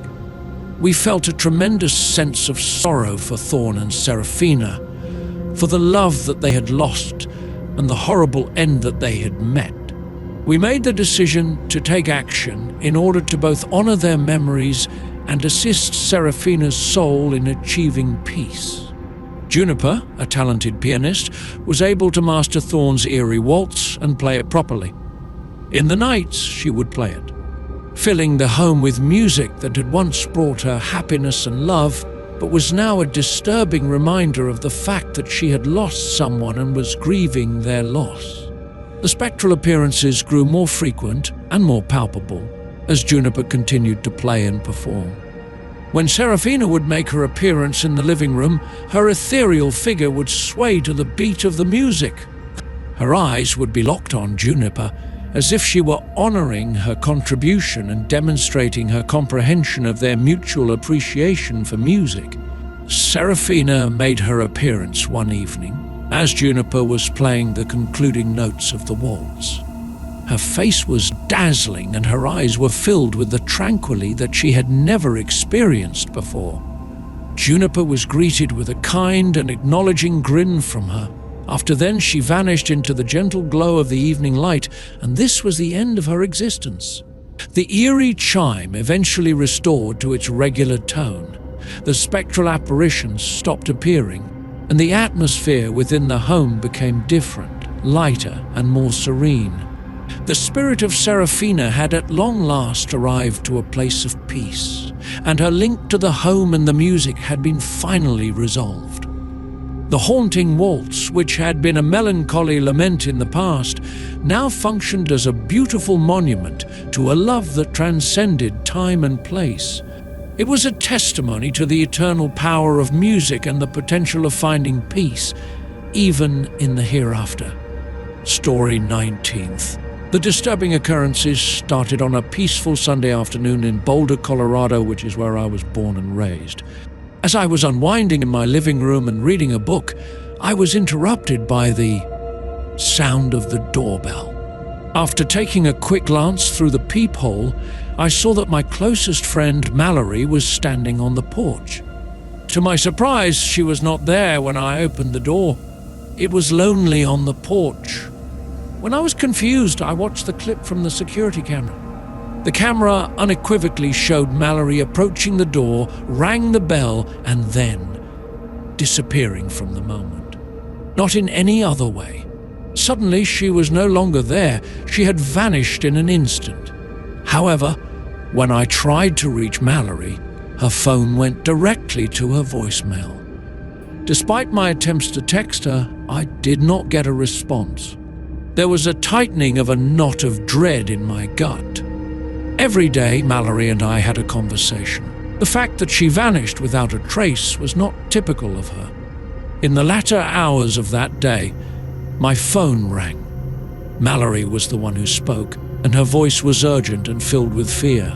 "Dear Elara, I praise God that you responded. I want your assistance. My vehicle was involved in a collision. I am unable to escape. Could you please arrive promptly?" Her location, which was an isolated stretch of highway outside of town, was disclosed to me by her. Although my pulse was racing in my chest, I quickly grabbed the keys to my vehicle and dashed out the door. I was driving and I couldn't escape the picture of Mallory's doppelganger standing at my door. It was an uncanny premonition of her getting in touch with me for assistance. It was almost as if I'd been granted a peek into the future, a warning of the unfortunate event that was about to take place. Upon my arrival at the site of the accident, I saw that Mallory's vehicle had flipped over and was lying on the side of the road. There were already emergency personnel there, and they were working quickly to rescue her from the collapsed vehicle. As soon as I noticed the severity of her wounds, my heart sank, and I went to her immediate assistance. Mallory was awake, but she was in a state of shock. She turned her gaze towards me, her eyes widened in terror. She said in a hushed whisper, "Elara," her voice faint. "I saw you at my door just before the accident," the speaker said. I felt a chill go down my spine. It is the doppelganger. It had not suddenly materialized at my doorstep. It was a ghostly premonition of the approaching disaster that had appeared at Mallory's as well, a precursor of the accident that was about to take place. The emergency surgery that Mallory required was performed at the hospital after she was transported there. Being plagued by the sight of the doppelganger and the horrible premonition of her plea for assistance, I remained by her side and prayed for her recovery. Mallory made a gradual recovery from her injuries over the course of the subsequent several weeks. We discussed the accident, the doppelganger, and the peculiar relationship that existed between its presence and the events that transpired after it. In spite of the fact that we were unable to provide an explanation for it, we were both aware that something that defied logic and reason had taken up residence. Never again did the doppelganger make an appearance. We were constantly reminded of the precarious nature of life, the unpredictability of fate, and the unsettling possibility that sometimes we are given glimpses into the future, warnings of impending tragedy that we are powerless to prevent. The memory of it, the chilling premonition of Mallory's call for help, lingered in our minds. It was a constant reminder of the fragility of life. Our relationship was altered as a result of the event, which strengthened our connection and strengthened our determination to enjoy every minute, every connection, and every experience that we had together. We had been given a second chance, a chance to enjoy the priceless gift of life, a chance to live each day to the fullest, knowing that tomorrow is never certain. We had been given the opportunity to fully appreciate the gift of life. We are able to still hear the echo of the doppelganger's cry in the peaceful times when the world around us becomes still. This is a terrifying reminder of the day that fate interfered, as well as the mysterious occurrences that drew us closer together than we had ever been before. Story 20. The flat that we moved into in Billings, Montana was a nice room that was located in a historic structure. However, it was slightly old. In addition to having high ceilings and hardwood flooring, it also had wide windows that looked out into the busy streets of the city. In addition to that, it had an unusual doorbell, which was nothing more than an old brass device with an intricate design that appeared to murmur rather than sound. Initially, I was under the impression that I was hallucinating things when I heard it. I touched the button, and instead of hearing a chime, I heard a tiny murmur that was barely audible over the cacophony generated by the metropolis. It sounded very much like my name. It was Anya. My assumption was that it was a trick of the acoustics or a peculiarity of the ancient structure, so I brushed it off lightly. On the other hand, the whispers persisted, becoming more audible and distinct with each ring of the doorbell. Every time it said my name in a hushed voice. Anya. Dmitri, my husband, said that it was just an example of my vivid imagination. On occasion, he would tell Anya, "It's just a doorbell." The phrase, "nothing to worry about." But despite my best efforts, I was unable to escape the sensation that something was off. The murmurs were too particular and intimate in nature. It seemed as if the doorbell was reaching out to me, as if it was saying hello to me, as if it knew who I was. Even when the doorbell was not being rang, the whispers began to occur and continued to occur. While I was doing anything like reading a book or working in the kitchen, I would be sitting in the living room when I would hear the faint whisper of my name reverberating throughout the flat. Anya. I began to have the impression that I was being watched, that something or someone was scrutinizing me, analyzing me, and murmuring my name in the still intervals that were interspersed with the cacophony of the city. As the whispers continued, they grew more intense and immediate. "Please come here, Anya. It's Anya. I am in need of you." I shared my increasing discomfort with Dmitri, asking him to be my confidant. After what seemed like an eternity, he started to take me seriously and acknowledged that something peculiar was taking place. We reached out to the superintendent of the building because we were under the impression that the whispers may have been caused by a potential issue with the wiring, a concealed intercom system, or some other plausible reason. Checking the doorbell, the wiring, and the whole electrical system was the responsibility of the superintendent, who was a stern and old man called Mr. Henderson. He discovered nothing that was wrong. He acknowledged that the structure was rather ancient, saying, "It's old. There are a lot of odd sounds. Those pipes, are sinking." There was no evidence of pipes or settling in the whispering. The sounds were voices that were not of my body, whispering my name, and the urgency of their words increased with each passing day. I began looking into the history of the building in the hopes of discovering an explanation for the doorbell that made a whispering sound. After more investigation, I found out that the structure had been a hospital in the past. It was a site where a great number of people had lived and passed away, and their tales were engraved into the very walls of the building. At some point throughout the night, the rumors hit a fever pitch. "Help me out, Anya. It's Anya. I am unable to escape. I just could not handle it any longer." I removed the doorbell from the wall, which immediately put an end to the mutterings. But there was just a brief period of stillness. It seemed as if the murmurs were emanating from the walls, the vents, and even the air itself that was all about me. Unavoidable and pervasive, they were everywhere. As the whispers devoured me, I was tortured by the voices that I could not see calling my name, and their cries for assistance reverberated throughout the flat. I was experiencing a mental breakdown. Due to Dimitri's concern for my mental health, he advised that we relocate. We were ready to get out of the flat that was whispering and the building that was haunted, so we packed our possessions. While we were leaving, I heard one more whisper that was barely audible but unmistakable. "Anya, please don't forget about Mumu."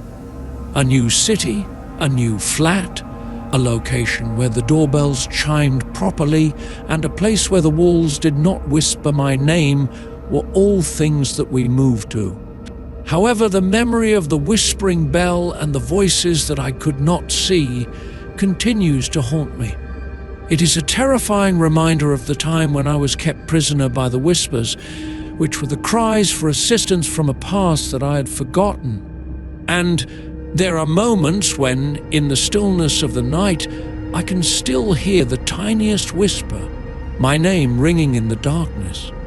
It is a terrifying reminder of the period when I lived in the flat that was known as the Whispering Flat, the home where the voices never completely departed.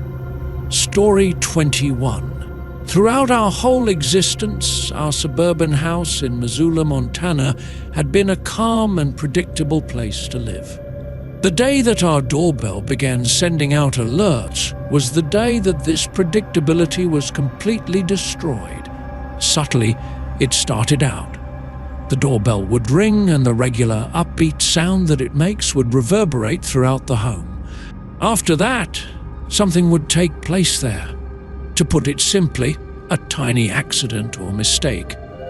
It was possible for a glass to fall out of my palm and shatter on the floor of the kitchen. It was possible for a picture to tumble off the wall and fracture. In the event that a light bulb were to go out, the room would be completely dark. At first, we thought that these occurrences were just coincidences, or the typical wear and tear that comes with living a regular life. The instances, on the other hand, got more frequent and more detailed, and they always took place immediately after the doorbell rang. The doorbell seemed to be sending out warnings, as if it were announcing the occurrence of upcoming misfortunes. My husband, Ezra, who is an engineer with a realistic approach, was skeptical. He would speak to Ren and say, "It's just a doorbell. The future cannot be predicted by it." On the other hand, I was unable to escape the impression that something peculiar was taking place, more specifically that the doorbell was somehow related to the accidents that were occurring more often. The events became more serious. A little fire broke out in the kitchen, but it was immediately put out.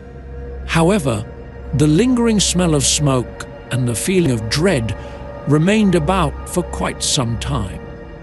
During the time when our daughter Willow was playing on the swing set in the backyard, a tree limb fell and nearly missed meeting her. As a result of a pipe breaking in the basement, the room was flooded with water.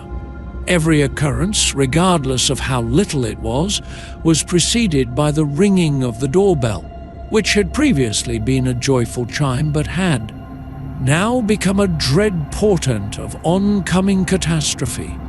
The ringing of the doorbell began to fill me with dread as I anxiously anticipated the next disaster, the next catastrophe that was just waiting to take place. We sought the advice of an electrician because we were under the impression that the peculiar events might be attributed to a fault with the wiring, a short circuit, or some other plausible reason than these. Even the doorbell, the electrical panel, and the whole home were all examined by him. He did not discover any issues. "It's a mystery," he conceded, while scratching his head off in confusion. The occurrences persisted, and their intensity continued to increase. A vehicle veered into our driveway, leaving our parked vehicle only a hair's breadth away. While I was seated in the living room, a large shelf became detached from the wall and crashed to the ground only a few inches away from where I was sitting. We were forced to leave the residence in the middle of the night because of a gas leak that caused the house to be filled with an unpleasant odor.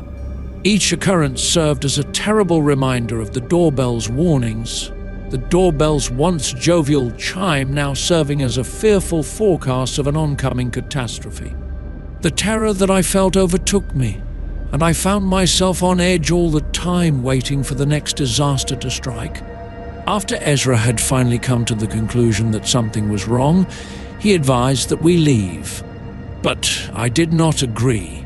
I was resolute in my pursuit to unravel the riddle of the warning bell and to discover the reality that lay beneath its terrible prophecies. I began looking into the history of the home in the hopes of finding some kind of explanation for the unusual happenings that were taking place. It came to my attention that the home had been once owned by a family that went by the name Blackwood. A slew of mishaps, accidents, and tragedies had befallen the Blackwoods during the course of their years together. At one point, they were under the impression that the home was cursed and that a malicious creature was residing inside its walls and was responsible for their woes. I suddenly became aware that the doorbell was more than simply a doorbell. It served as a conduit, a channel via which the malicious entity sent its warnings and its predictions of impending disaster to those who were within its reach. I was under the impression that the creature was consuming our worry, our mounting feeling of dread, and our collective terror. In order to dispute the entity's authority over us, I made the decision to face it. Despite the fact that my heart was racing in my chest, I stood in the hallway confronting the doorbell. The slightest tremor in my voice accompanied my declaration, "I am not afraid of you. I will not allow myself to be influenced by your cautions. Don't stay in this place!" The joyful jingle of the doorbell reverberated throughout the home every time it rang. After then, there was complete stillness and suffocating and heavy quiet that was more terrible than any sound that could be heard. I kept my breath in my chest while I waited, all the while dreading the next catastrophe that would occur. There is no occurrence. The only thing that could be heard was the sound of my own ragged breathing as the quiet continued to linger. The doorbell did not ring again after that. The warnings were no longer issued. It was my belief that the thing had at long last been defeated and that its authority over us had been severed. Even though we continued to live in the home, it had a new atmosphere, one that was lighter and more serene. The curse, if it had ever been any other thing, had been removed. And the doorbell, which had been a terrifying portent of death in the past, now served as a reminder of our resiliency, our fortitude in the face of dread, and our capacity to triumph over even the most unnerving secrets. Story 22. A blast of wind and a person that seemed to be out of place and out of time were allowed to enter our antique store in Bisbee, Arizona, the entrance of which was made of strong wood and creaked open. To complete his ensemble, he wore a long black coat, a hat with a broad brim that was pulled low over his eyes, and he carried a leather bag that had seen better days. He seemed to have been a ghostly apparition from the past, as if he had walked directly out of a daguerreotype. The sound of his voice was scratchy, as if he was not accustomed to speaking. "Excuse me," he said. "I find myself bewildered. Would you be able to point me in the direction of the stagecoach stop that is closest to me?" I looked at him in a perplexed manner. A facility for stagecoaches? More than a century had passed since Bisbee had last seen the presence of a stagecoach stop. Jasper, my companion, seemed to be just as confused as I was. I looked across at him. I softly responded, "I'm afraid you've mistaken the era," and I was right. It is no longer possible to find stagecoaches in this area. There was a look of bewilderment on the man's face, and his brow knitted in concentration. The ancient furniture, the old apparel, and the dusty shelves packed with artifacts from the past were all things that caught his attention as he searched the store from top to bottom. To which he responded in a voice that was laced with anxiety, "But this is Bisbee, isn't it?" We verified that it was, in fact, Bisbee. Nevertheless, we found that the circumstances had changed. In order to further confuse and perplex him, we discussed the notions of autos, aeroplanes, and the internet. These were concepts that seemed to be beyond his comprehension. In his introduction, he said that he was Caleb, a traveling salesman from the East Coast. He said that he had arrived in Bisbee during the previous morning, having traveled by stagecoach for a period of many weeks. The details of his narrative were so compelling and persuasive that we nearly began to believe him, despite the fact that his assertions were obviously impossible to be true. In spite of our better judgment, we consented to provide him with a room in our modest flat that was located above the business when he requested a place to stay. This confused tourist, who seemed to be completely disoriented and out of place, was so out of place that we just could not bring ourselves to refuse him entry. In the evening, when Caleb was comfortably sleeping in the guest room, Jasper and I dived into the local history records in an effort to find any record of a traveling salesman named Caleb who had visited Bisbee in the late 1800s. And to our utter surprise, we were able to locate him. It was reported in a newspaper item from the year 1888 that a traveling salesman named Caleb Hayes, who was originally from Connecticut, had arrived in Bisbee with the intention of selling his products. An illustration of Caleb was provided in the article, and it bore an eerie resemblance to the individual who was sleeping in our designated guest room. A long coat, a hat with a broad brim, and a leather bag that had seen better days were all identical. It dawned on us that this was a terrifying realization. There was more to Caleb than simply a puzzled tourist. He was a time traveler, a visitor from the past who had somehow made his way into our current day. He had descended from the past and arrived now. Upon waking up the next morning, Caleb seemed to have been rejuvenated and had become more used to his peculiar new surroundings. He spent the day wandering about Bisbee, marveling at the vehicles, the paved roads, and the electric lights, all of which were marvels of the modern world that he had never experienced before. We continued to be amazed and perplexed by his presence, which he continued to be with us throughout the whole time. We gained a deeper understanding of his life throughout the 19th century, including his family, his travels, and his aspirations. It was via him that he gained knowledge about our culture, our technology, and our planet.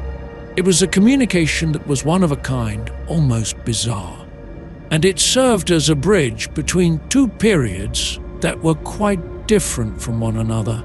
Caleb seemed to become more distant one evening while he was sitting on the porch and watching the sunset over the Arizona desert. His eyes took on an expression that suggested he was looking away from the scene. His voice was gentle as he spoke. "I think it's time for me to GGO." We inquired about the manner in which he intended to revisit his own period, but all he did was grin in a mysterious manner. "In the same manner that I had come," he said, "the phrase 'through the cracks of time.'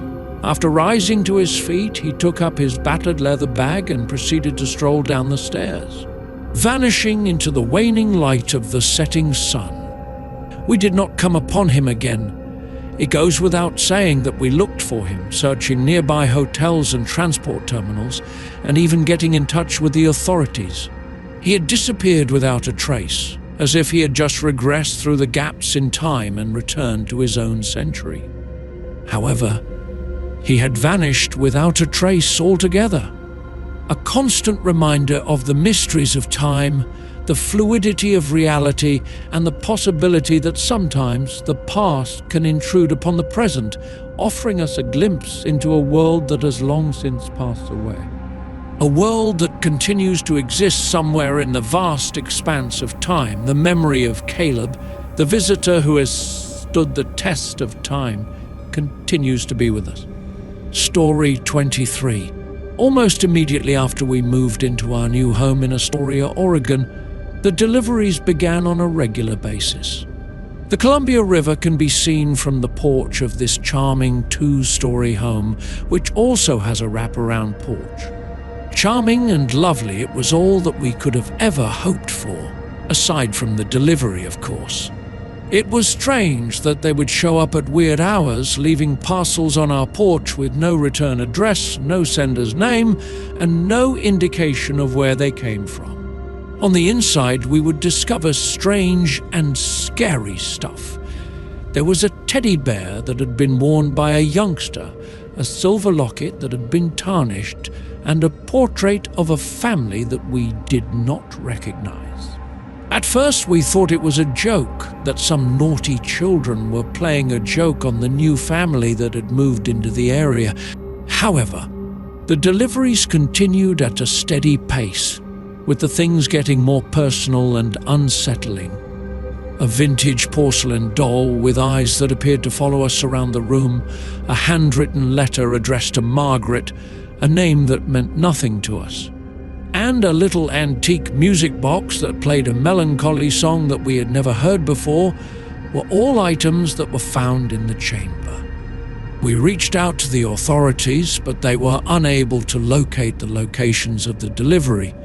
It was impossible to track down the parcels since they were dispatched from an unknown place and delivered by an unknown hand. It got more disturbing as the deliveries became more regular. An old leather-bound diary that was full of mysterious notes, a set of ancient keys that did not fit any of the locks in our home, and a painting by a kid that depicted a dark figure hiding in a doorway were all items that were found.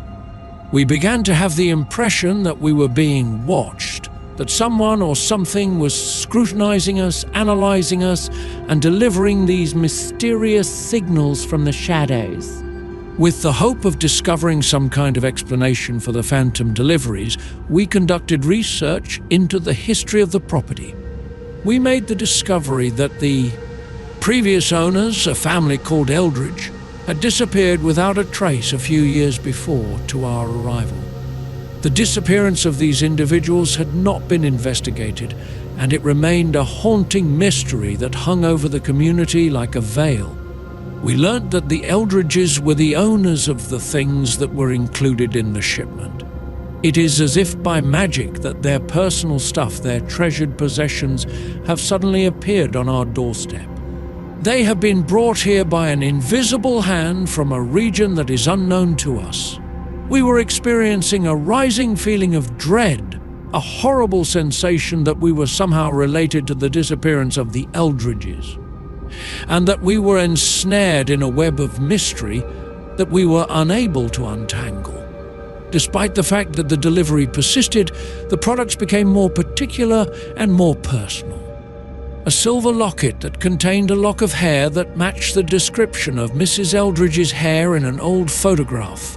A handwritten letter from Mr. Eldridge to his daughter Sarah, expressing his love and his fears about something he couldn't explain, and a child's drawing depicting a shadowy figure standing outside their bedroom window were all items that were found. Suddenly, we had the impression that we were living in the home that belonged to the Eldridges, surrounded by their possessions, their memories, and their presence that we could not see. We were unintentional beneficiaries of their phantom deliveries, so we were seen to be invaders in their life. One evening, a delivery came that included a little music box that was of an ancient design. There was no difference between this one and the one that we had gotten previously, yet it was identical. A little piece of folded paper was discovered within the concealed chamber that it contained. The compartment was hidden from view. The notice was written in Mrs. Eldridge's handwriting, and it was a note. It said, "They are keeping an eye on us. They are under constant surveillance. We are required to go." It dawned on us that this was a terrifying realization. It wasn't as if the Eldridges had suddenly disappeared. It had been stolen from them, taken by something or someone that was still monitoring, still hiding in the shadows and still delivering its phantom deliveries. The individual was taken. Our hearts were hammering in our chests as we packed our possessions, ready to get away from the haunting mansion, the phantom deliveries, and the frightening mystery of the Eldridges' disappearance.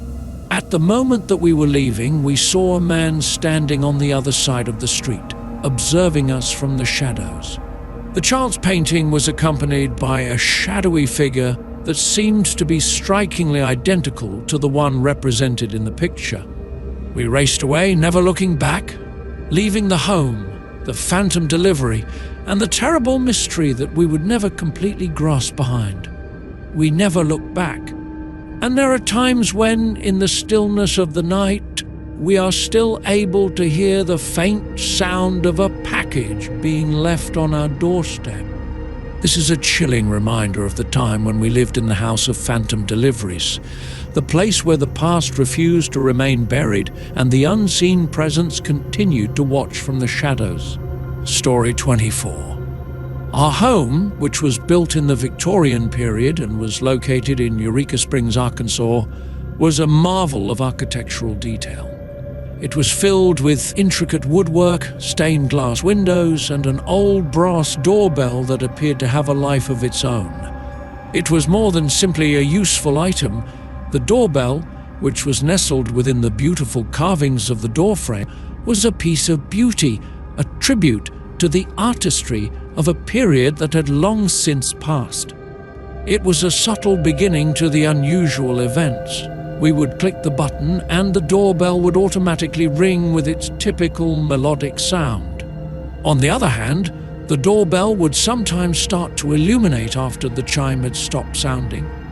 A gentle and ethereal glow that came from inside the brass served to illuminate the exquisite carvings with a light that seemed to come from another realm. At first, we thought it was a trick of the light, a reflection from the setting sun, or even a defective wiring that caused a short circuit. However, we did not believe any of these explanations. The shining, on the other hand, remained while getting more regular and more vivid. Furthermore, something in the home would shift with each light that was produced. It seemed as if an invisible hand were moving things about in a room, rearranging the furniture and moving stuff around.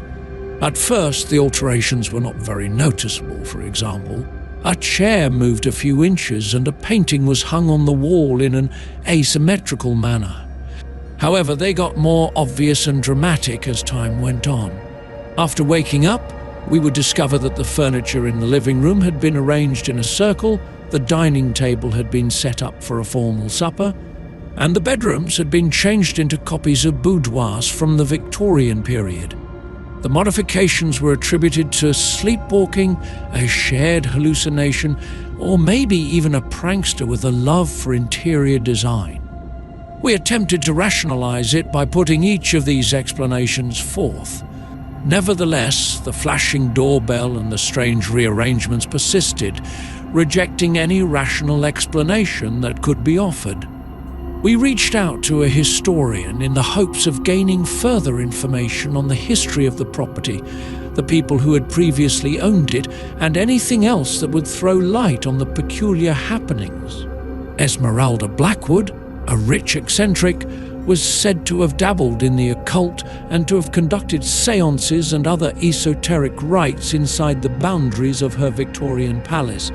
We learned that the property had originally been owned by Esmeralda Blackwood. In the end, we came to the conclusion that the lighted doorbell was more than simply a doorbell. It served as a passageway, a gateway to a different era and a different dimension. We felt that Esmeralda's soul was still present in the home and that her energy was being channeled via the glowing doorbell. According to our beliefs, her energy was rearranging the rooms and converting the house into a mirror of her own peculiar preferences and her own old period. As the alterations progressed, they grew more pronounced and frightening. We would discover that the home was filled with the aroma of lavender and ancient books, that the faint tones of classical music reverberated down the halls, and that the flickering glimmer of gas lamps illuminated the rooms. We were transported to Esmeralda's period and her universe, as if we had stepped back in time and been transferred that way. All of a sudden, the doorbell began to glow with a level of intensity that we had never seen before. An invisible force appeared to permeate the air, and the whole home gave off the impression of vibrating. After that, we witnessed her. Her eyes sparkled with delight, and her lips curled into a mischievous grin as Esmeralda Blackwood appeared before her, her ethereal form shimmering in the glow of the doorbell. She made a motion towards the rooms that had been altered, her phantom hand moving over the furniture from the Victorian period, the antique decorations and the gas lights that flickered back and forth. A spectral reverberation from the past could be heard in her voice as she said, "Welcome to my home." As we peered at her, we were hypnotized, horrified, and somehow interested all at the same time. As Esmeralda's guests, we were invited into her home, her world, and her time. In that same instant, we were able to comprehend. A doorway to the past was not the only thing that the illuminated doorbell was. It was a link to Esmeralda's spirit, her everlasting presence in the home that she had loved, the house that she had made into a mirror of her own unique and quirky nature. Esmeralda's presence, her periodic rearrangements, and her ghostly glances into the past were all things that we continued to accept while we continued to reside in the home. No longer was the house just our place of residence. Our connection to Esmeralda's spirit and her eternal legacy was established via the common space that served as a bridge across time. And the flashing doorbell, which had been a source of mystery and discomfort in the past, now served as a reminder of the rich history of our home, the continuing presence of those who had come before us, and the immutable link that exists between the past, the present, and the ever-flowing river of time. Story 25. The pounding began in a stealthy manner, with a soft tapping sound coming from the direction of the rear door of our remote cabin located in the girdwood trees in Alaska. At first, we thought it was possible that it was the wind, a branch that was brushing against the home, or maybe an inquisitive animal that was studying the novel aroma of new residents. Despite this, the tapping continued, becoming more louder and more relentless. It invariably took place in the middle of the night, destroying the peace that had been present in the Alaskan wilderness. As a matter of course, we looked through the rear door and peered out into the darkness, but there was never anybody there. There was nothing except the huge, quiet expanse of the forest, with the towering trees producing long shadows that were frightening in the midnight light. The banging persisted, night after night, its repetitive hammering a persistent cause of discomfort, a frightening reminder that we were not alone in the forest. The knocking continued each night. My companion, Ronan, who is an experienced outdoorsman, had some reservations. That's what he would say to Shersha.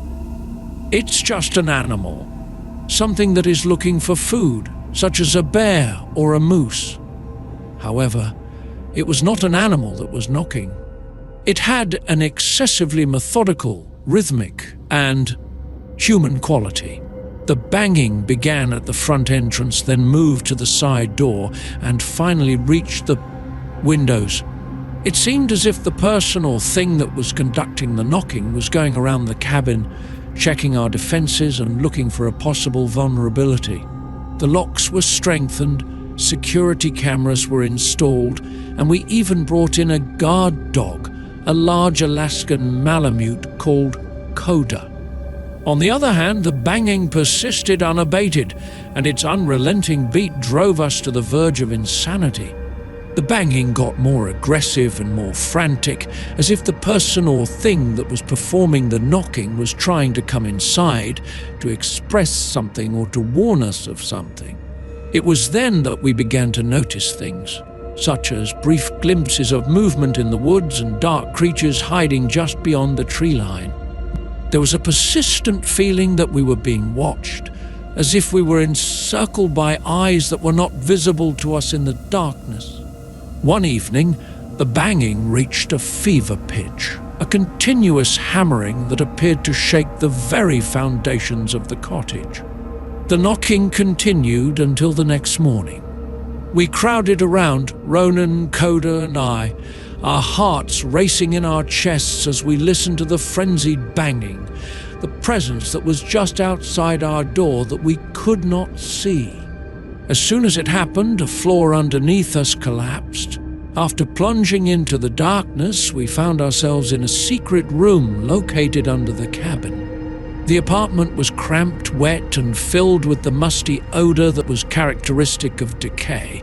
We discovered it in the middle of the room where we were looking. There was a skeleton that was shackled to the wall, and its bony fingers were curled into a banging motion that never stopped. It dawned on us that this was a terrifying realization. It was not the intention of the persistent knocker to enter the building. It was making an effort to escape. We were being warned. It was attempting to tell us its tale, and it was trying to expose the terrible truth that was hidden under. Our cottage in the woods. A thorough examination of the skeleton, its shackles, and the walls that around it was carried out. We discovered a little diary with a leather cover that was hidden away behind a stone that was loose in the wall. A gentleman by the name of Silas, who had been in the cabin many years previously, was the owner of the diary. Previously, he had been a prospector, and he had been looking for gold in the wilderness of Alaska. In spite of the fact that he had found a secret vein of gold under the cabin, he had been obsessed by his avarice, which ultimately led to his psychosis. Because he was afraid that someone would take his riches, he had turned into a hermit and was hoarding his money. It was a frightening monument to his avarice and his awful destiny that he had ultimately passed away in the secret room, shackled to the wall, his bones eternally locked, and his skeletal fingers constantly banging. Almost immediately after that, we left the cabin, unable to escape the picture of the skeleton, the unrelenting banging, and the awful mystery that was buried under the floorboards. We did not come back, and as a result, the cabin was left to the specters of the past, the haunting echoes of the incessant knocker, and the ageless warning against the devastating force of avarice.